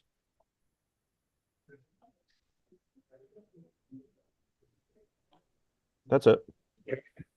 Okay, thank you. I just make one comment. I've been at this 20 years and probably this topic got brought up 10 years ago for the first time that we don't have enforcement, and then this committee got started. And I think my feeling is that EVT's aversion in particular to being a code enforcer is related to their entire model being giving advice above code to get people to make better buildings, to educate people. And I think as we move towards, notwithstanding our retrenchment recently by the governor back to 2020 code, but let's say eventually we'll be on a path to the 2030 goals, EVT's the EEU model in effect changes. I think it has to change to support code enforcement in some way and to keep that capacity in place and to deal with all the problems that all the people have told us about. So I definitely think there's a role for the EUs to play that's been articulated elsewhere here. So regardless if it ends up at DFS, to the senator's point, I think that there is a benefit. If we're not gonna have a building code and a uniform one agency doing that, having DFS do what they do and then have the energy code, people have a separate place for people to go for that. It's not optimal, but it's better than nothing. If that's the way we end up going. What I'm saying is, I still think there's a benefit to putting it under DFS and having them highly supported and funded potentially by the EU staff, and having a builder have one place to go to get their paperwork signed off. So that's my 2 cents on that. Okay. Couple more comments I see online there, Jim and Colin. Jim. Yes, thank you. The thing I think is important is the fact that with the education side, as Steve has mentioned, and I know I've tried to work with CEON as an educator myself, and watching the number of times that we've tried to hold courses up in the Northeast Kingdom area, no one shows up, or one person signs up, or whatever, and there's just not that. I mean, I know Sandy gets a higher level of people to show up at her classes, but really, unless it's compulsory, I just don't see people willingly wanting to show up on a large scale basis that we need. Yes, in smaller samplings, certainly, but I don't see unmasked that we're gonna have that type of compliance or, you know, that desire for education because contractors are so busy building and taking that time out once again is really tough. But I don't think that even if you just have the education standpoint without the enforcement, without that backup, that checks and balances, we're not going to get the desired results. But yet at the same time, you can't have enforcement run singularly on its own on a path without the education requirement. They have to run in parallel because otherwise, you know, it's just going to be this adversarial relationship with the inspector and the builder. And instead of an you know education opportunity to do better, it's going to be a really difficult situation. So whatever path is chosen, whatever path we present as a working group, I really believe that it has to be hand in hand education and enforcement at the same time. And once again, if we have to develop that organization that's going to handle that both of those, then the funding and the resources need to be there. But one cannot exist without the other and hope for the best because we're not going to get the desired results. Thank you. Thanks, Jim. Colin? Very quickly, I believe I understand the question correctly, and I would be a strong proponent that the EEUs be allowed to and incentivized to help people that are complying with code, not just that are exceeding code. I think that's tremendously important. I would think that any study that was done that determined the numbers on a number of front doors of homes built in Vermont that exceed code has to be an infinitesimally small percentage of the overall number of homes that are being built in Vermont. If we want to raise the general standard of housing in Vermont, then we are far better off to get the experts and all the experience of Efficiency Vermont and other EEUs like it to be able to help those of us and many folks who primarily build to code, not beyond code. That will hit the majority of the builders, it'll hit the majority of the folks, and it'll make that education much more accessible and thus impactful. Thank you. All right. Thank you. I guess I'm sensing support for this this recommendation. We want to, Kelly, you want to comment? Well, I have a clarification. The main question about should EU support energy code compliance as opposed to only above code, I think that's already been in the previous reports and it was a yes. The other component that you had in your memo about more specifics about the type of support and the possible funding sources is really the different details. So I just want to point that out that I don't think so far we're saying anything different. And people can see in the department's response that we are addressing this right now about EU supporting energy code compliance and the demand resource planning process, which is what sets the budgets and the goals for the EUs. And our preference is that it stays in that process and doesn't have any specific recommendations about claiming savings or not. Like that's all stuff that we figure out in that process. So that's what I want to say. Okay. Thanks.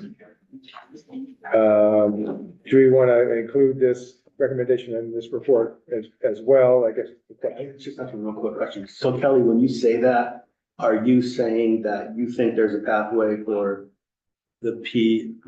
your contract with the EEUs to have them, for them to find a funding path that is not based upon above code savings? In essence, to support code work. Is that what you're saying? Yeah, You I think mean, there's a that's within like the department in agreement with the EU sets the baselines for what can be incentivized, and that's. You have it's the always authority been- right now to make that, you're saying? Yeah, to make that we code. can say that you can support code work, but Got I it. don't want to commit to there's savings, there's not savings, like Scott said, like there's different ways to do it, there's different Yeah. performance KPIs we call them. Okay. That you can set that maybe doesn't depend on that. There's different funding sources that don't even count on savings. Like there's just a Right. variety of ways to do it, and that's what we work through in that process. And I'd rather the EUs and the department and the PUC work through that Yep. versus having No, it legislatively you know. I agree 100%. recommended. I didn't know you had that kind of leeway though. I thought there needed to be it doesn't need to be a legislative. No, we have other You have- things that the EDUs do that don't get Yep. savings. Yep. So that's Okay. allowed. And I just want to point out that we're not necessarily talking about legislative action here. We're just talking about what's in the. Well, it has been put in what's- legislation what- for yeah. recommendations by the Building Energy Code Working Group, so. Well, but this is a recommendation for the report, which Right. may or may not. be. But again, I think we talked at the beginning about trying to be additive to the other reports we've Yes. already done, and so Yeah. far, this general concept has been addressed, I think, in both Yeah. reports, so. Okay, Yeah, like I know, again, I'll be real quick, but just to be clear.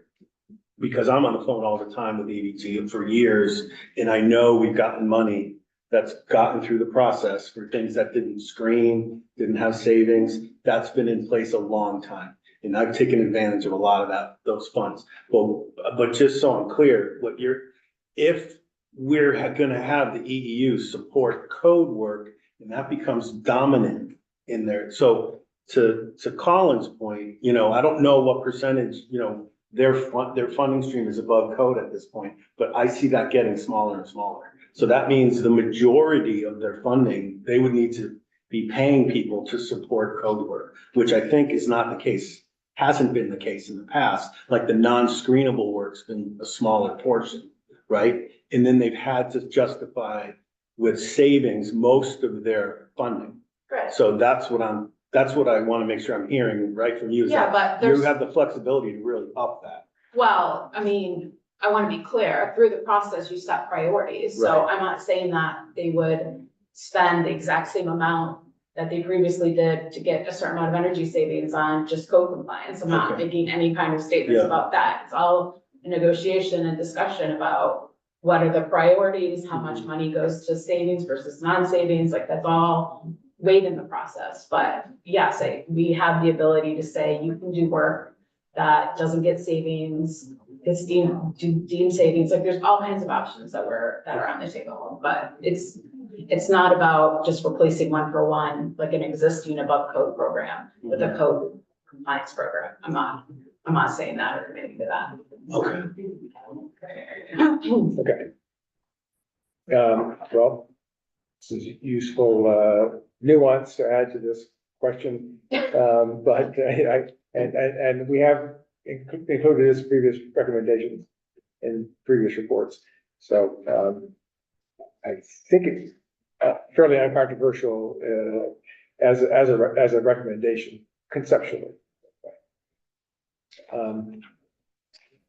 So let's see, the third one is, should identifying, vetting, and approving the list of trade specialties and their associated credentialing bodies for the voluntary contractor certifications be moved from OPR to DFS or to a task force created for this purpose and possibly for other purposes in the next few questions.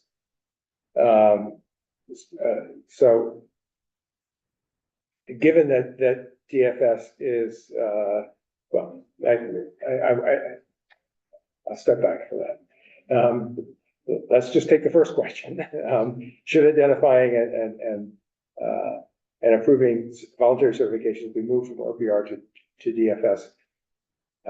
Floor is open for discussion on that. Anybody have any thoughts on that? Representative Campbell, yes, I currently, there is not an avenue that actually can be done effectively. So even as contractors right now with the contractor registry with OPR, there hasn't been that acceptance of, being able to say you're a passive house certified builder or a consultant or whatever. That doesn't exist. So it'd be good to be able to have something where we can actually do that. And I think it should be housed as a one-stop shopping for consumers. So if they're going to be looking for, inspections, they're going to be looking for, an educated contractor or a proficient contractor, it should all be in one house. So if we haven't determined where that house is going to be, where this is parked, I think it's tough to actually recommend where it should be moved to. And I just want to add to that, the Division of Fire Safety hasn't supported this moving over to us. When we license and certify individuals, it's to a standard or a recognized program. that is quantified. And none of our programs are voluntary in nature, meaning if you want to do those things, you must be certified or licensed. So this would be well outside of our current work practices and our current flows, and it really wouldn't be an item that we would be able to absorb in its current status. Well, so just to be clear, what this is looking at is who is in charge of identifying the certifying bodies and not that and approving the certification. It's not that office, whether it's OPR or DFS or the task force. It's not that group is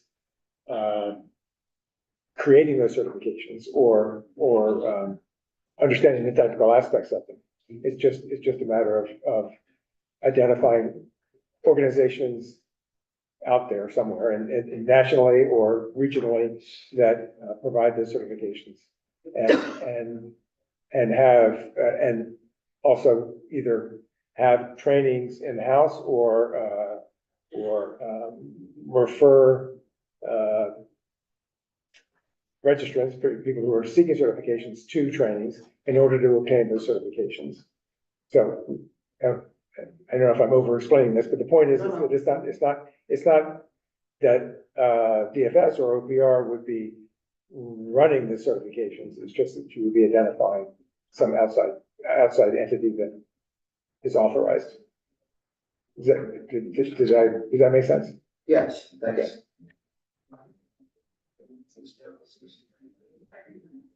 So right now, voluntary contractor certifications, and they're voluntary because contractors are not required to show credentials or certifications for anything. They are required to register, but they're not required to have a certification. However, they can obtain voluntary certifications, and up to now, OPR has not gotten any of these voluntary certifications stood up. So the thrust of the question is, how do we jumpstart that process? And would it make more sense for the process to be managed by some other entity, by DFS or by a task force? But isn't there a task force? I thought OPR had the task force that was working on the certifications, and to be clear, the voluntary certifications are like an RV certification, a CV certification. So again, I think DFS has been quite clear about what they see as their role or not their role in those two things. So right. I just don't understand at this point, like kind of Jim Bradley was saying, there's not an identification of another entity to be the authority having jurisdiction. I don't know why we move it just randomly from who's been provided it as OPR. I wouldn't say lack of progress on it would be a reason. I think DFS has been very clear on the lack of progress of updating their own codes due to lack of resources. I don't think piling another thing on DFS without additional resources is really the right answer, personally. Okay. Jennifer Collins. Hi. Hi. Thank you. So Jennifer Colin from OPR. We have a draft set of rules for administrative rules for residential contractors that include certifications. There was an additional component that we were kind of hoping to get with respect to testing on the RB's certification that didn't come to fruition because of funding issues, which is super unfortunate. But, one of the challenges that we see and face in trying to even have minimal regulation in the contractor profession is that, the current regulatory structure has some significant challenges. And so when your base profession has challenges that you're still trying to sort through because it's a new regulatory program, it's hard to build on top of that. So we have an internal meeting set up at the beginning of October with SOS leadership as well as leadership within our agency to kind of come up with a strategic plan, long-term plan for what needs to happen in this profession and where do we, as regulators, envision this profession being in 10 years. And then, how do we get there? Just trying to come up with a more strategic vision, because right now I think we can all agree there are challenges and we only have 1,200 residential contractors, or 1,200 residential contractors registered. So that's a really low number, lower than we expected that to be. And so we're trying to come up with how do we regulate minimally, the profession as a whole. And then on top of that, what would those certifications need to look like? So I don't know, we're still trying to sort through making the residential contractor statutes better. And so our hope is to do that in this coming legislative session and come up with a strategic plan for moving that forward. And it does seem, I'm concerned about the idea of moving certifications to a different agency, because then you're going to have residential contractors that are required to be registered with OPR, and then they're going someplace else for an additional certification. Dual licensure and dual registration is really complex and challenging for folks. So that's it's not like we've been ignoring it. I just want the committee to know, like, we've been working hard on this issue and have devoted a lot of resources to it, and we're not giving up. We're continuing to do that. But this is, I think, regulation of residential contractors in this state is a 10-year effort.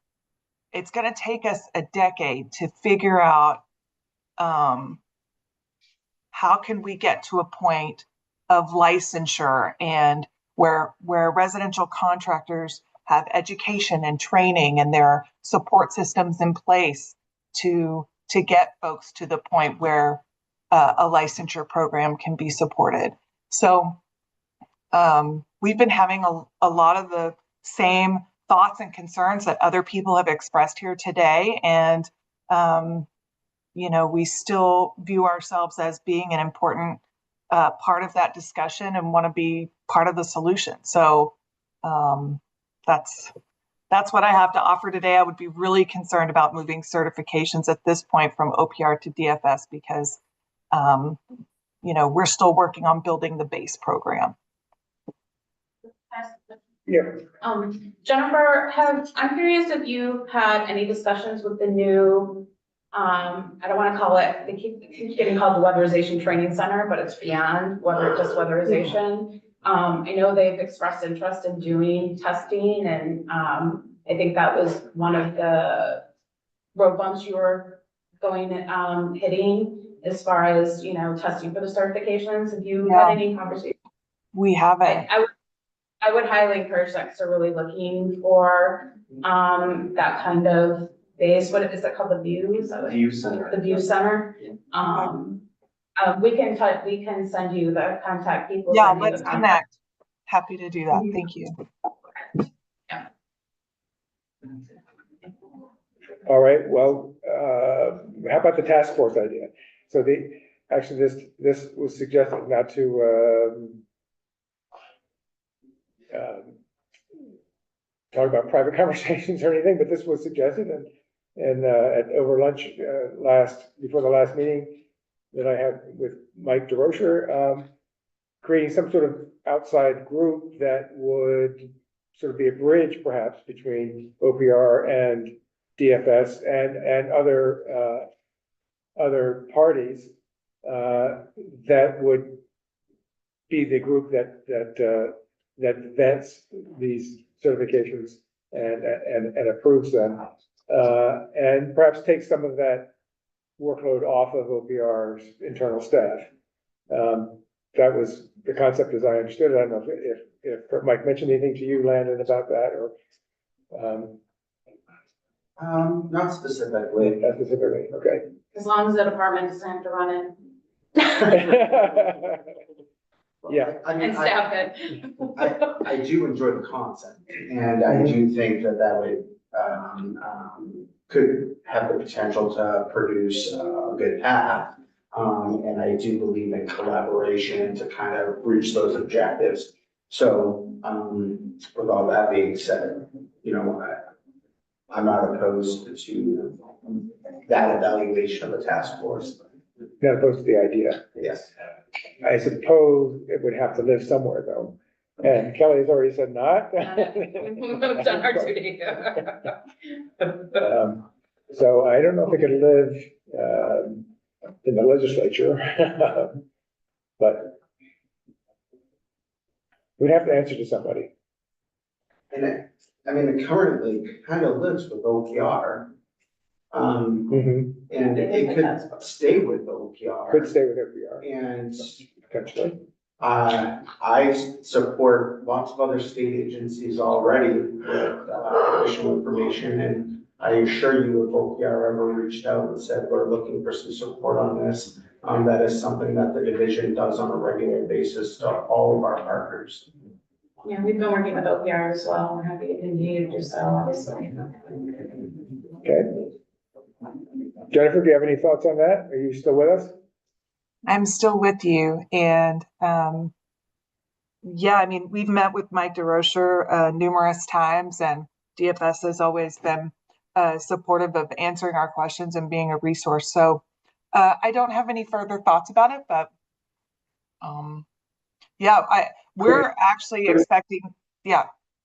Well, I'm sorry. I was just gonna say, could it be helpful to OPR to have a wider group of state and industry professionals assisting with this process? Absolutely. Okay. Well, sounds like I could have some legs then. Do folks want to include that as a one of the recommendations?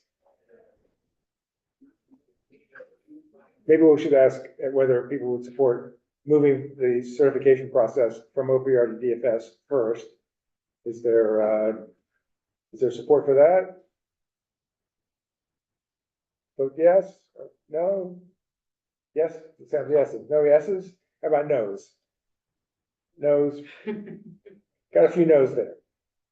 All right, how about moving it to setting up a task force to assist OPR to do this? And again, would include DFS and Public Service Department and probably Efficiency Vermont and other training programs. I'm thinking of training programs that are already set up in the state. I started to make a list, but haven't got it right in front of me. But that industry groups that do training and certifications now that could be act as an advisory group for OPR. Does that seem like something we should include as a recommendation? I mean, I thought it was already happening. Don't they already have it in Teams that have group? been involved, we've been involved, DFS has been involved, so I don't know, we just. In the trying to do a certification? Formal, In the yeah, like certification they've process? had calls that Uh-huh. people have participated in, so are we just trying to like cement that as a, Well, like, name of a particular task force, or? I mean, One of the things as I've understood how this is manifested, right? And correct me if I'm wrong, Jennifer, but like OPR, your jurisdiction is over consumer fraud contracts and terms with consumers versus the idea of licensure and Secretary of State's licensing process where landing potentially under DFS lands more with standards and practices of that specific trade or industry. And that is a question that I've always had in intent with where this has played itself out. You know, there's a difference between consumer protection and contract fraud based on contracts and whether or not contractors and whatever profession is effectively providing a service for a fee and all above board on that versus a standard of practice of performance and expectation as a trades professional, which doesn't seem to land under the jurisdiction of OPR. And then therefore, if we're talking about long-term goals with this, one thing that's mapped out in this trajectory here that I think comes up in the context of the conversations we've had around voluntary registrations with OPR is what industry recognized certifications are accountable and matter here. And so given what we do have to reference back to here in Vermont so far right now is the Vermont's version of the commercial and residential energy codes, which means that to some extent, we have to come up with our own version of what a certification means to be educated on and compliant with those codes and standards versus something that's mapped out here, which is adopting the broader building code, the IRC and or the IECC, which already has a nationally recognized standard associated with it. But then to me, that goes back to a different jurisdiction than what OPR is set up to regulate. So if there's going to be a task group taken from this to discuss this further, to me, it seems to come back to that primary issue is what are we trying to address here by regulating contractors, building contractors? Well, there's a question. I think the point that Mike was trying to make was that it is sort of a halfway step to bringing other expertise into OPR for doing these voluntary certifications that ultimately could migrate to DFS in the future. So that task force could be an advisory group to DFS if that migration happens, if and when that migration happens in the future. And as to your point about regulating sort of standards and practices in a profession, the other dimension to that is that we have architects and engineers who are regulated professions or licensed professions by DFS, but there are standards and practices that those licensed professionals are required to adhere to that DFS approves, right? So, I know Jennifer's got some more comments on this. Well, we regulate engineers and architects, and there are standards of practice that if we get a complaint about a professional, our investigation includes what are the standards of practice that this professional is supposed to adhere to, and have they violated those standards? So we prosecute cases like that all of the time.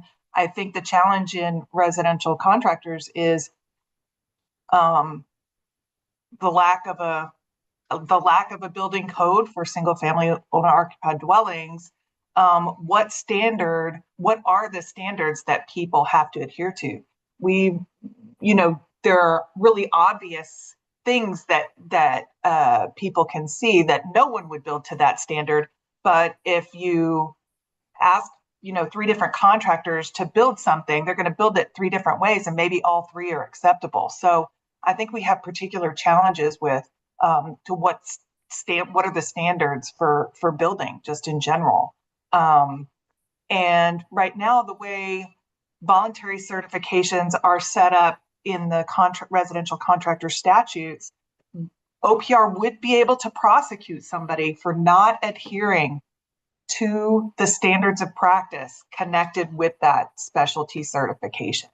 So the vision, or my understanding of the intention, was that the registration covers residential contractors who are contracting directly with a homeowner, and we're only in that regulating that group for fraud, correct?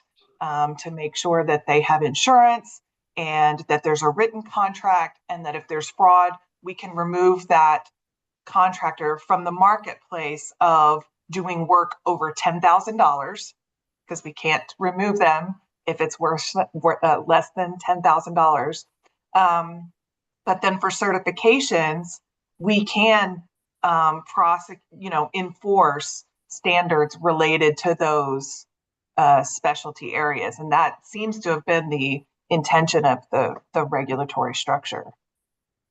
Well, my understanding of the voluntary certifications was that OPR would only be vetting and approving the existence of the certifications and the certifying body. But since the certifications are voluntary, there wouldn't be any sort of sanction for not adhering to the certifications. The contractor or the registrant would just be, there could be a complaint filed by a consumer, but the contractor would just be would be decertified by the certifying body ultimately, but not by OPR. My reading of, if you look at 26 VSA 5503, it distinguishes the mandatory registration requirement and the voluntary certification.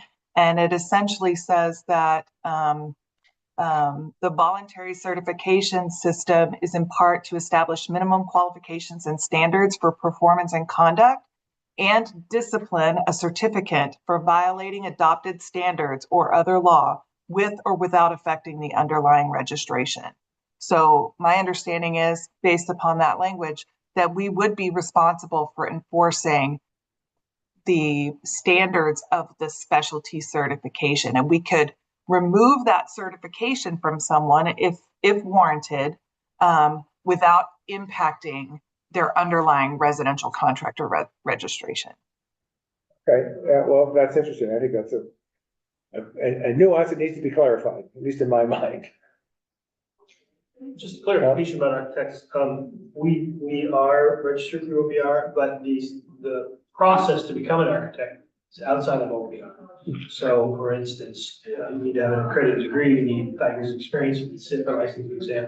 All those things are outside of OPR. And if there were an accreditation process or a certification process with builders, it may be that OPR is similar to the way they do architects.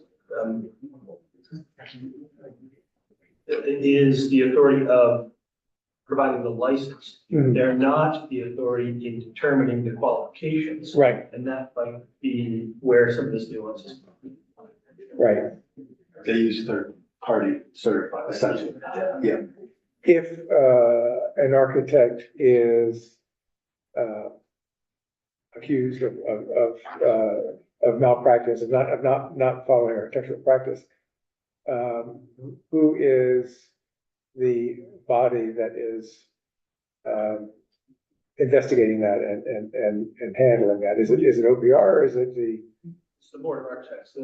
Well, it depends. So the state board, there's a state board of architects. There's also the National Accreditation Board, so that you could lose your N-card license, which you could just transfer to another state. And as long as you have your national accreditation, that's good for most states. So some of that is national, some of that is Vermont specific.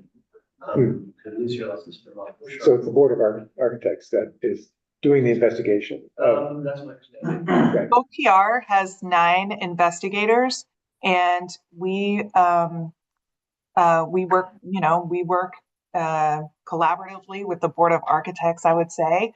So our office does have investigators that investigate those, and then the board adjudicates those complaints. And we're using architects as an example, but I can't remember actually the last time there was a disciplinary hearing related to architects, because that's or engineers. It doesn't happen very often, but that's what our boards do. They adjudicate those unprofessional conduct cases that are prosecuted. And if unprofessional conduct is found, then there's a range of sanctions that can be imposed upon a practitioner, anything from as simple as a warning to ultimately revocation of a license. And that's public discipline that is on our website, and that professionals have to report to other jurisdictions. So we have a very robust enforcement system in our 53 professions. Okay. And quickly, the Board of Architects is separate from OPR, right? No, it's the OPR oversees the different professional boards that regulate these professions. Oh, okay, interesting. I don't think we want to go any further down this rabbit hole, although Jim, looks like you have one comment. Just real quick, Jennifer, if you could clarify, with the voluntary certification, because I think this is important. Do you think that legislation that you just read about the ability to enforce, or at least adjudicate against somebody who's not following that voluntary certification, would that have to be a Vermont grown certification in the sense No. where it's set up, or it's in a national certification? And would we be able to, as a state, weigh in on that, whether it's a passive house certification, a BPI certification, HERS rating certification? What are your thoughts on that? My thoughts are that's a really complicated question because we would be accepting certifications from other organizations and using those to certify people with those specialties. So what would be the standards that we would use to prosecute somebody? I mean, maybe it's the same problem that we have in contractors generally. So because we haven't launched these certifications yet, we haven't had to grapple with that, but that's a great question, Jim, and one that you'll help us figure out as we move forward. So thank you. Wonderful, thanks. Write that down. Okay. We're running out of time here, so let's push on. I think that was question number 4, wasn't it? No, that was 3. Where's 4? Oh, it's the bottom here. Okay. Energy professionals middle pathway. Oh, that's a long question. Let's go through the other ones that are, I think, probably quicker, and perhaps come back to that. Number 5 is, should DFS consider adding ventilation specialists as a licensed trade?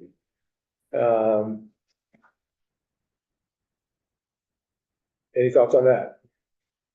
Right now, there is an HVAC master list, I think you call it, or something like that. So we have currently 2 paths that cover HVAC, and then our trades that touch it through other certifications.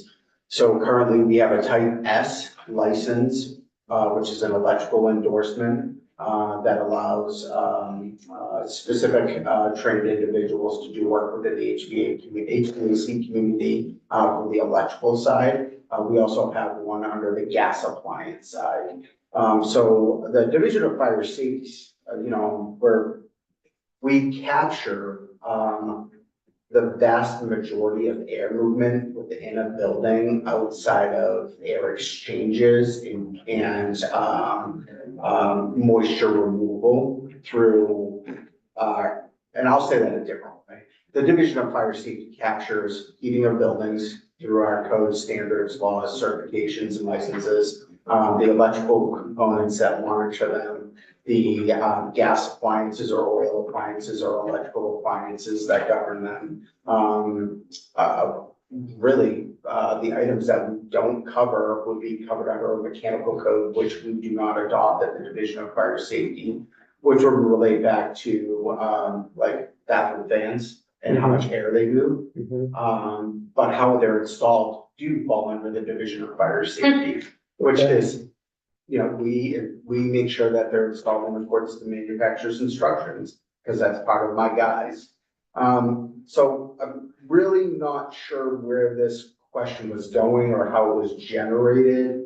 But we do capture the vast majority of the HVAC interactions through our normal processes. We do not have a standalone HVAC certification or license that is all encompassing. Or it sounds like a mechanical code would address that as far as balancing air flows and. Yep. So you mentioned, and I like when we talk. There must be a dimension of that actually in the commercial code, isn't there? Because the commercial buildings are a lot more complicated. You mentioned something that crossovers a code and the standard, that item of balancing a system or, removing moisture from a building, that's not gonna fall under any of the codes and standards the Division of Fire Safety may have, but it could fall under the RVs and the CVs requirements. And that's why we wouldn't have a license typically to govern that item. Well, I guess what I'm wondering about is in a commercial building. The mechanicals are complicated. And managing airflows and internal air pressures in the building, in a large building, requires sophisticated knowledge and engineering, and also balancing of systems. And large buildings are typically commissioned prior to occupancy by people who understand how to adjust the system so that they're providing the correct air and the correct temperature air and the correct humidity of air to the various parts of the building. Is that, how are those requirements, how do we know those requirements are being met? So that would go down to the individual appliance and type of application for us, for the Division of Fire Safety side of the house. And I'll bring that down to that example that you just gave me. That could have multiple different contractors and different licensed individuals just to accomplish that one goal.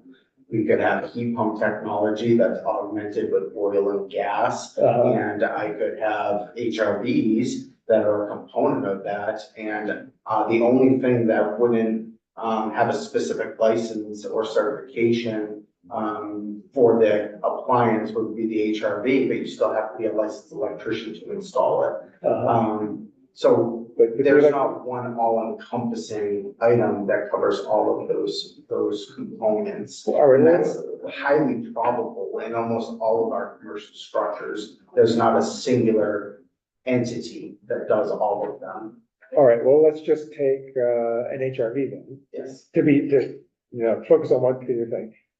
An electrician has to wire the HRV or wire actually many HRVs are just plugins.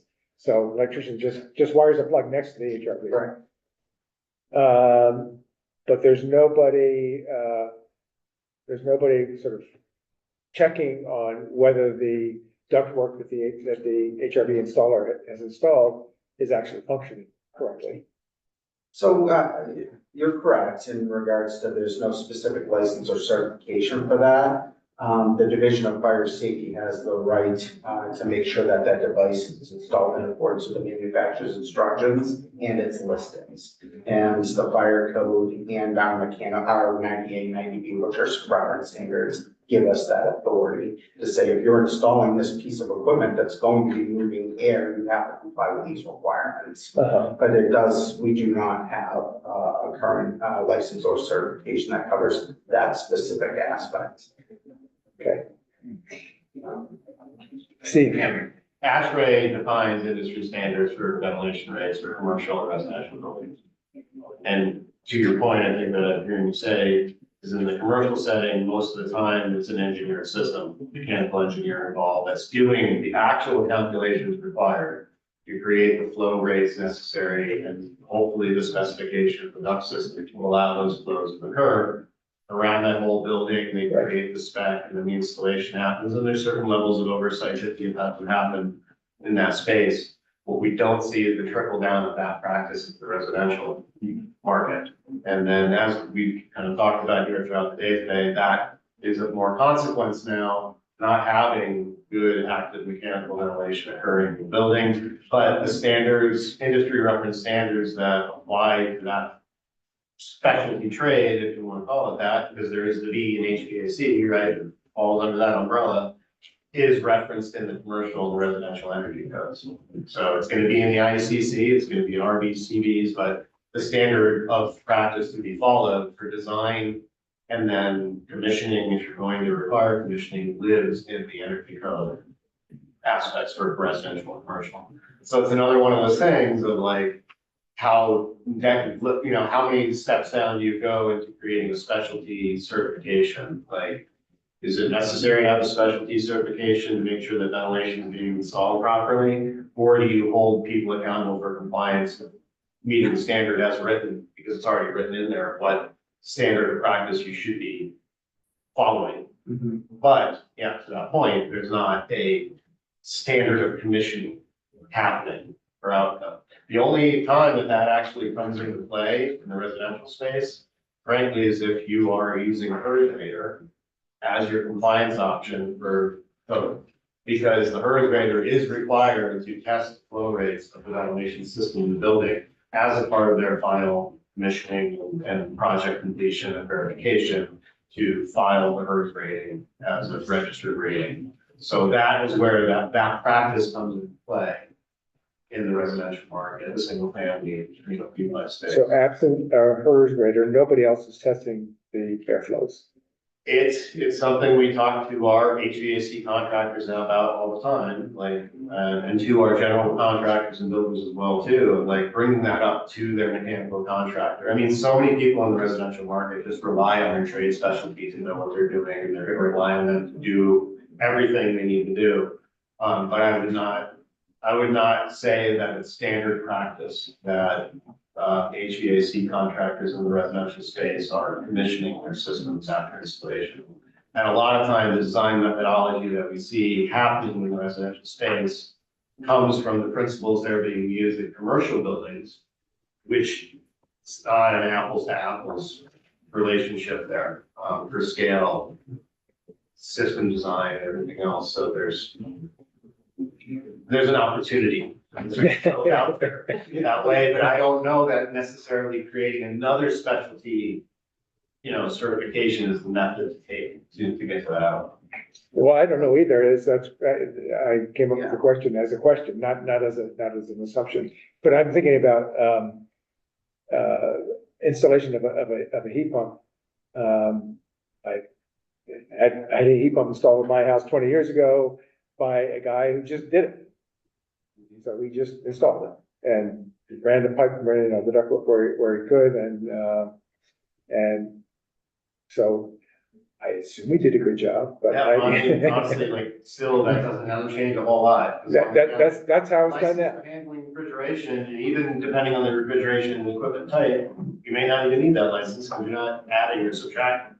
So that's still kind of the reality of what we're working with within residential. Okay. So that's why I asked, should there be some sort of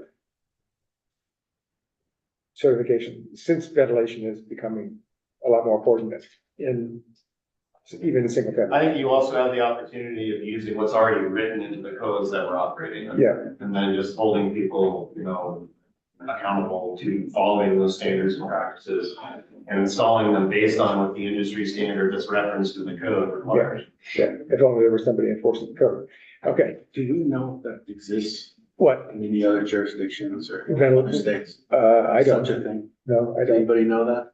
It's gonna be sporadic, state by state, county by county, and town by town. And that would be very much the same sentiment across the nation. Got it. But this list here that says heating system specialty as a plumbing, refrigeration, like my understanding is there's not a specific heat pump certification either. They have to have that one probably, right? Or something like that, right? So we don't have a specific heat pump certification. We require somebody, if they're doing the electrical work, to be licensed. We require for them to utilize the refrigerant. They have their federal required certifications. They have to install it per the manufacturer's instructions. And that would be a heat pump through that process. And the triggers for licenses in this case. I'm happy that there was I just wanted to say, the conversation that we had, it was really used analogies as a commercial building. Steve brought great light to the residential aspect of things. I do just want to highlight that even at the Division of Fire Safety and our licenses and certifications, we do have a different level of threshold requirements that cover those residential, let's say, single family homes, even if the division has jurisdiction over them. They don't all require licenses. I'm going to use electrical as an example. If you have a public building that's a single family home, you have to file an electrical work notice with us, but you don't have to be a licensed individual. And that would be a policy, a big policy change for us, including what type of, how it would be overseen and how that would fit into any of our processes if a new classification is to be brought in. But it is treated different. In the case of an electrical permit, that you're only talking about a rented, single family. Sorry, yes. Okay. Because that's the only single family house is a public building. Yes, and a public building that would be a single family home would be Yeah. rented, yes. Right, okay. All right, well, I don't know the answer to this. Does anybody, think that this should be a recommendation that, DFS should consider, or even OPR should consider adding a ventilation as either a licensed trade or as a voluntary certification? Do we have any votes on that? Oh, I didn't, sorry, Jim. Yeah. One thing, there is a company, to answer one of your original questions, Representative Campbell, is yes, there are other than just HERS raters that will do the certification for like a Zender unit. A Zender is the Ferrari of ERVs and HRVs, and they require a design first, and then an implemented design, and then a commissioned design to make sure that your supplies and returns are properly balanced. Because if there's balanced ventilation, you want to make sure it's balanced, and they ensure that. So that's great as a company. There are other companies like Serve that produces another type of unit. They do a design, but it's not always followed in the field. And also, I would note that Efficiency Vermont has a white paper out. I believe it's still on the website that basically says how not to do certain ducting for these units. And that is taking a very low volume from an ERV or an HRV and dumping it into the big ductwork of a furnace, a hot air system, or an air conditioning system, and call it good, because it's a whole different science and dynamics of static pressures, and it will not operate appropriately. So the major important takeaway from all this, there needs to be a mandate for commissioning to make sure that the balanced ventilation is actually balanced. And if that takes a certification, great, but I think it's more so a requirement that could reside in the code that says if you're going to put this in under the 2020 stretch code or the 2024 mandated in all homes for new construction, it needs to have a commissioning requirement. Okay. Jennifer? I'd say the best case scenario would be our HVAC contractors are doing this as uniform practice, but it's not playing out that way. So. Jennifer, did you have a comment? I did have a comment, both on numbers 4 and 5. Just if OPR is going to consider onboarding a new profession or a new license, we're required under 26 VSA Chapter 57 to do a sunrise assessment. So we take a look at what are the needs to have this profession, what's the risk of public harm, and we kind of do a bunch of research and talk with stakeholders and do a report for the legislature. So the energy professionals and the ventilation specialist is a licensed trade. I would say that if OPR is going to consider something like that, we would need to do a sunrise report. Yep, okay. Thank you. So I think this question would be, needs some work, but I guess I will ask conceptually whether we should consider recommending, whether the group should consider recommending something be done about ventilation, whether it's a sunrise report from OPR or requiring, as Jim just said, requiring commissioning of HRVs in residential applications, so that we know that airflows are what ASHRAE requires. Should there be some requirement?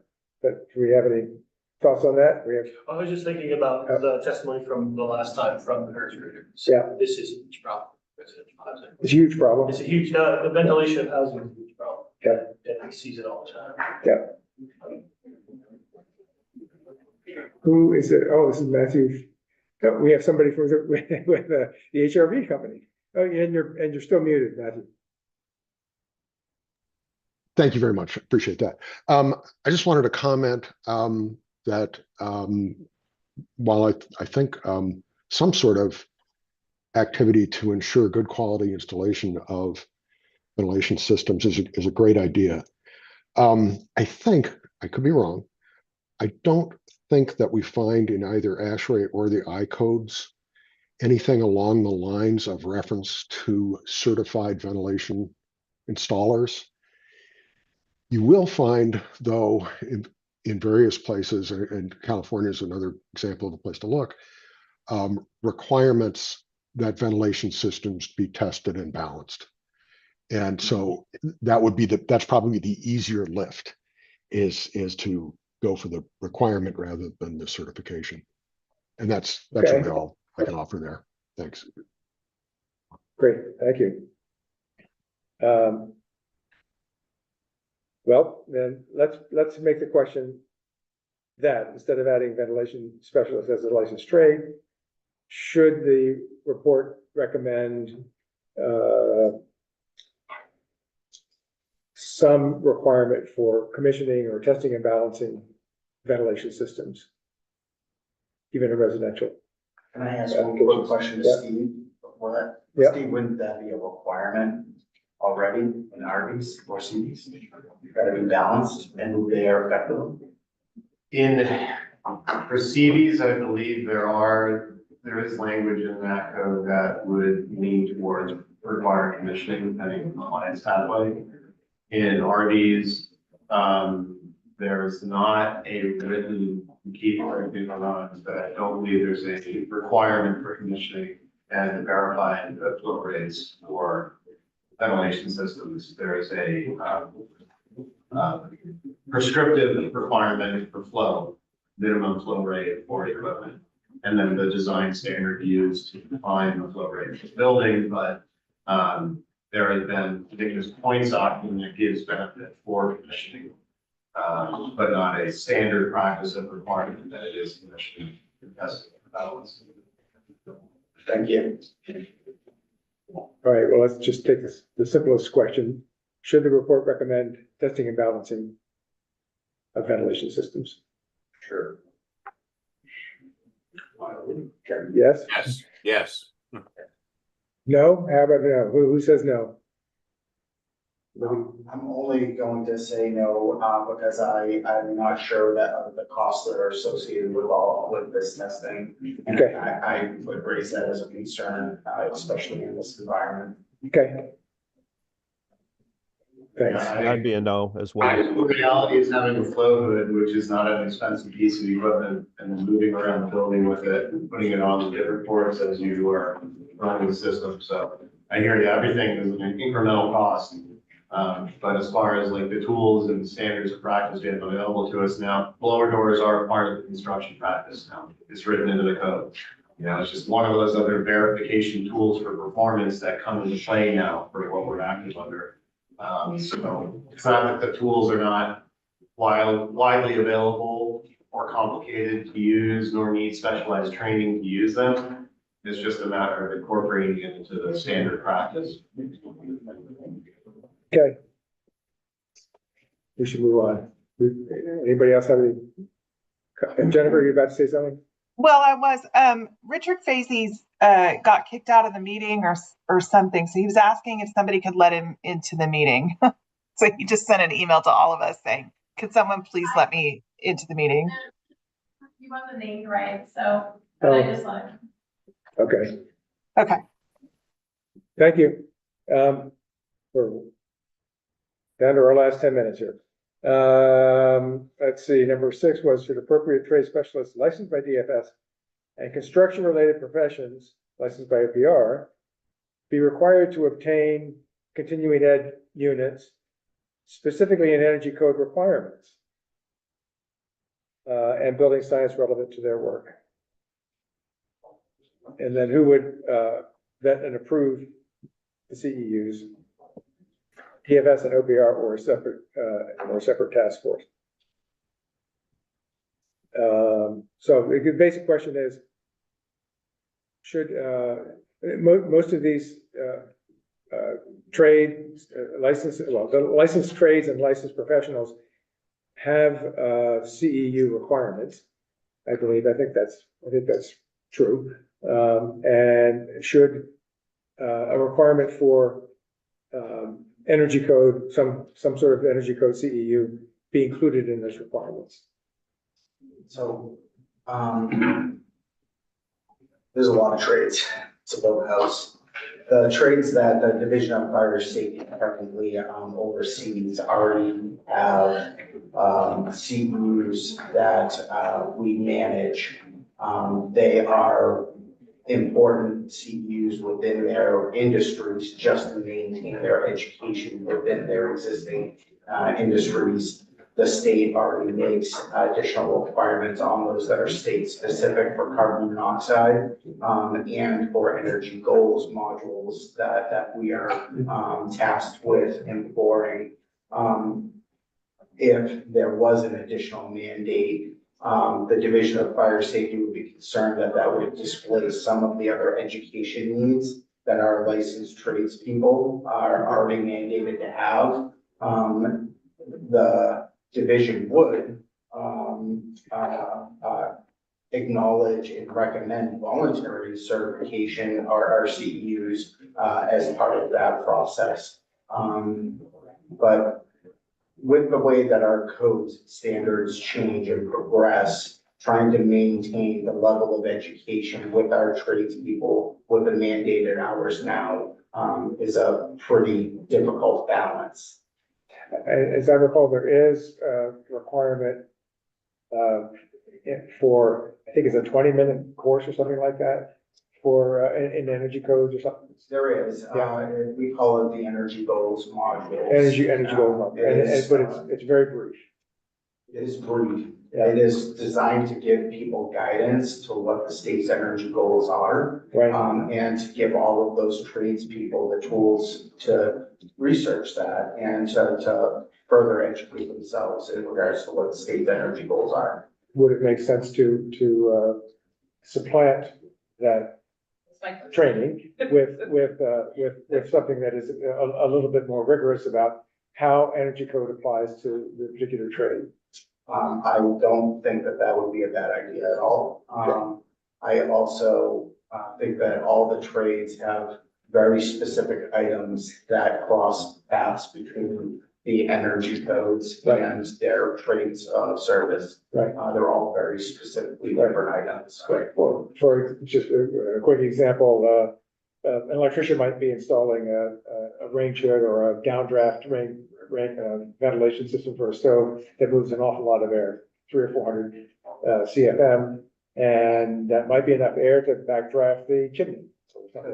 So it seems like it would be useful to have some sort of educational component that it just makes them aware of that possibility. And I don't disagree with that, but I will say this. The division is going through a huge code change and update right now. Yeah. We just submitted to LCAR. We have high hopes. But when we do that, that does move our trades in a further direction. Codes and standards for my tradespeople will progress, and they will have some of those items built into those code books. Yeah. Going to use gas as an example. There is additional requirements for testing and for annual inspections, for testing for safety and to make sure the appliances are burning at their correct efficiencies and not overproducing carbon monoxide. Right. When we talk electrical, there are components that are new to the market that are listed and discussed in the electrical rules. But each one of my trades, without giving you as much time back, do cover some form of capturing net efficiencies. Okay. Well, great. Anyway, this could be something that is worked into the process in the future. Again, these are recommendations, not necessarily requirements that would be, made tomorrow, but just recommendations for future. Jennifer has her hand raised. Okay, Jennifer, and Yep, we're I'm gonna down to the keep it to 10 seconds. No, not really. It'll be a little longer. So we do have a statute that already requires the state energy code, state energy goal module as well for various professions. Issue with this, with requiring the RB's CEs for our professions is that residential contractors, it couldn't be a requirement for that profession because they're not required to have CEs. And so that's Right. kind of a tough, that's a tough thing to mandate that all these other professions get it and not residential contractors. So that's one challenge that I would love it if we could overcome. But we would support this.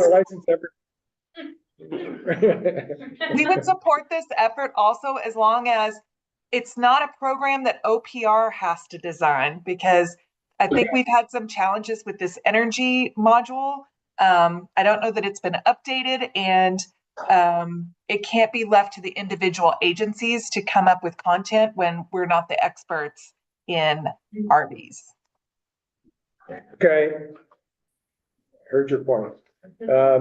I think we're down to the last dribs and drabs here, but there's still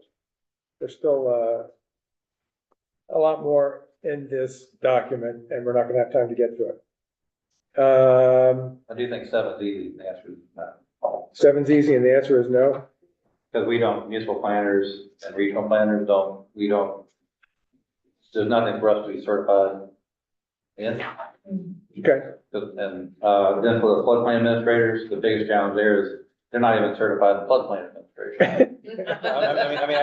I'm not being, at the municipal level, a lot of times it's volunteers even. So, ideally, we would have something where we actually know they're getting regular training just in that basic job. So that would be kind of an oddball requirement. Okay. But if others disagree. Okay. I think what we should do at this point is just ask for any further thoughts people have about either any of the rest of these points that I made in the original memo or other points. Let's see, there was one that came up.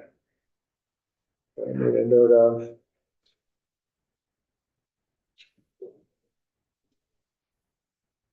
Oh, we talked about this a little bit. And we talked about the authorization, the legislative or statutory authorization for municipalities to administer or enforce energy codes. And that apparently is missing. But there are municipalities that do administer energy codes. Burlington has an example in this document. Should there be a recommendation in our report also that we do some sort of statutory change so that municipalities do have that authority? And one question or one avenue for doing that is to name an office that is an authority having jurisdiction, and then allow that office to delegate that authority to municipalities. Another way of doing it would just be to put something in statute that specifically allows municipalities to create an administrative apparatus for handling energy codes if they wish to do so. The problem is that there's no, if we do that, the problem is there's no sort of central office overseeing that. There's nobody who's really aware of municipalities, what municipalities are adopting energy codes and to what level they're enforcing them. So anyway, that was another question or another idea for a recommendation that came up. And I guess I just wanted to point that out since we don't really have time to talk about it, and we're about to get thrown out of the building. So with that, anybody have any further? Who's gonna write this up? The department? You guys? Tell me, just quick, I'm sitting here reading this and really, to me, this breaks down into 4 categories. There's the first category, like questions 1 and 2 is like the jurisdictional questions. And then 3 through, all the middle questions through 7 are all these questions around, professional certifications, how do we do that? And then 8 sort of a standalone question, and I think 9 is a standalone question. about the actual code itself, so maybe we can, streamline this a little bit in those 4 categories and I'm not sure how we want to address them in the report, but to me, there's sort of those 4 broad categories here. Since we can get through everything, maybe there's a way to consolidate around that. Probably we should set up a time to talk about all this. And I'm looking at Ben, supposing that he's probably gonna be the one tapping away on on the computer to write this, so maybe we can set up a time to. I think that would be a good idea. Yeah. Okay. All right, well, here it is, 4:00. Thank you, everyone, for a long and interesting meeting. And we are meeting again on, when is it, 23rd, October 23rd? I think so. Yep, 23rd, yeah. Okay, October 23rd, about 1 month. And we will have a draft report out, probably maybe by the end of the week before, something like that, or beginning of that week, so that people can have a chance to look at it. And then we'll have a future robust discussion about the recommendations.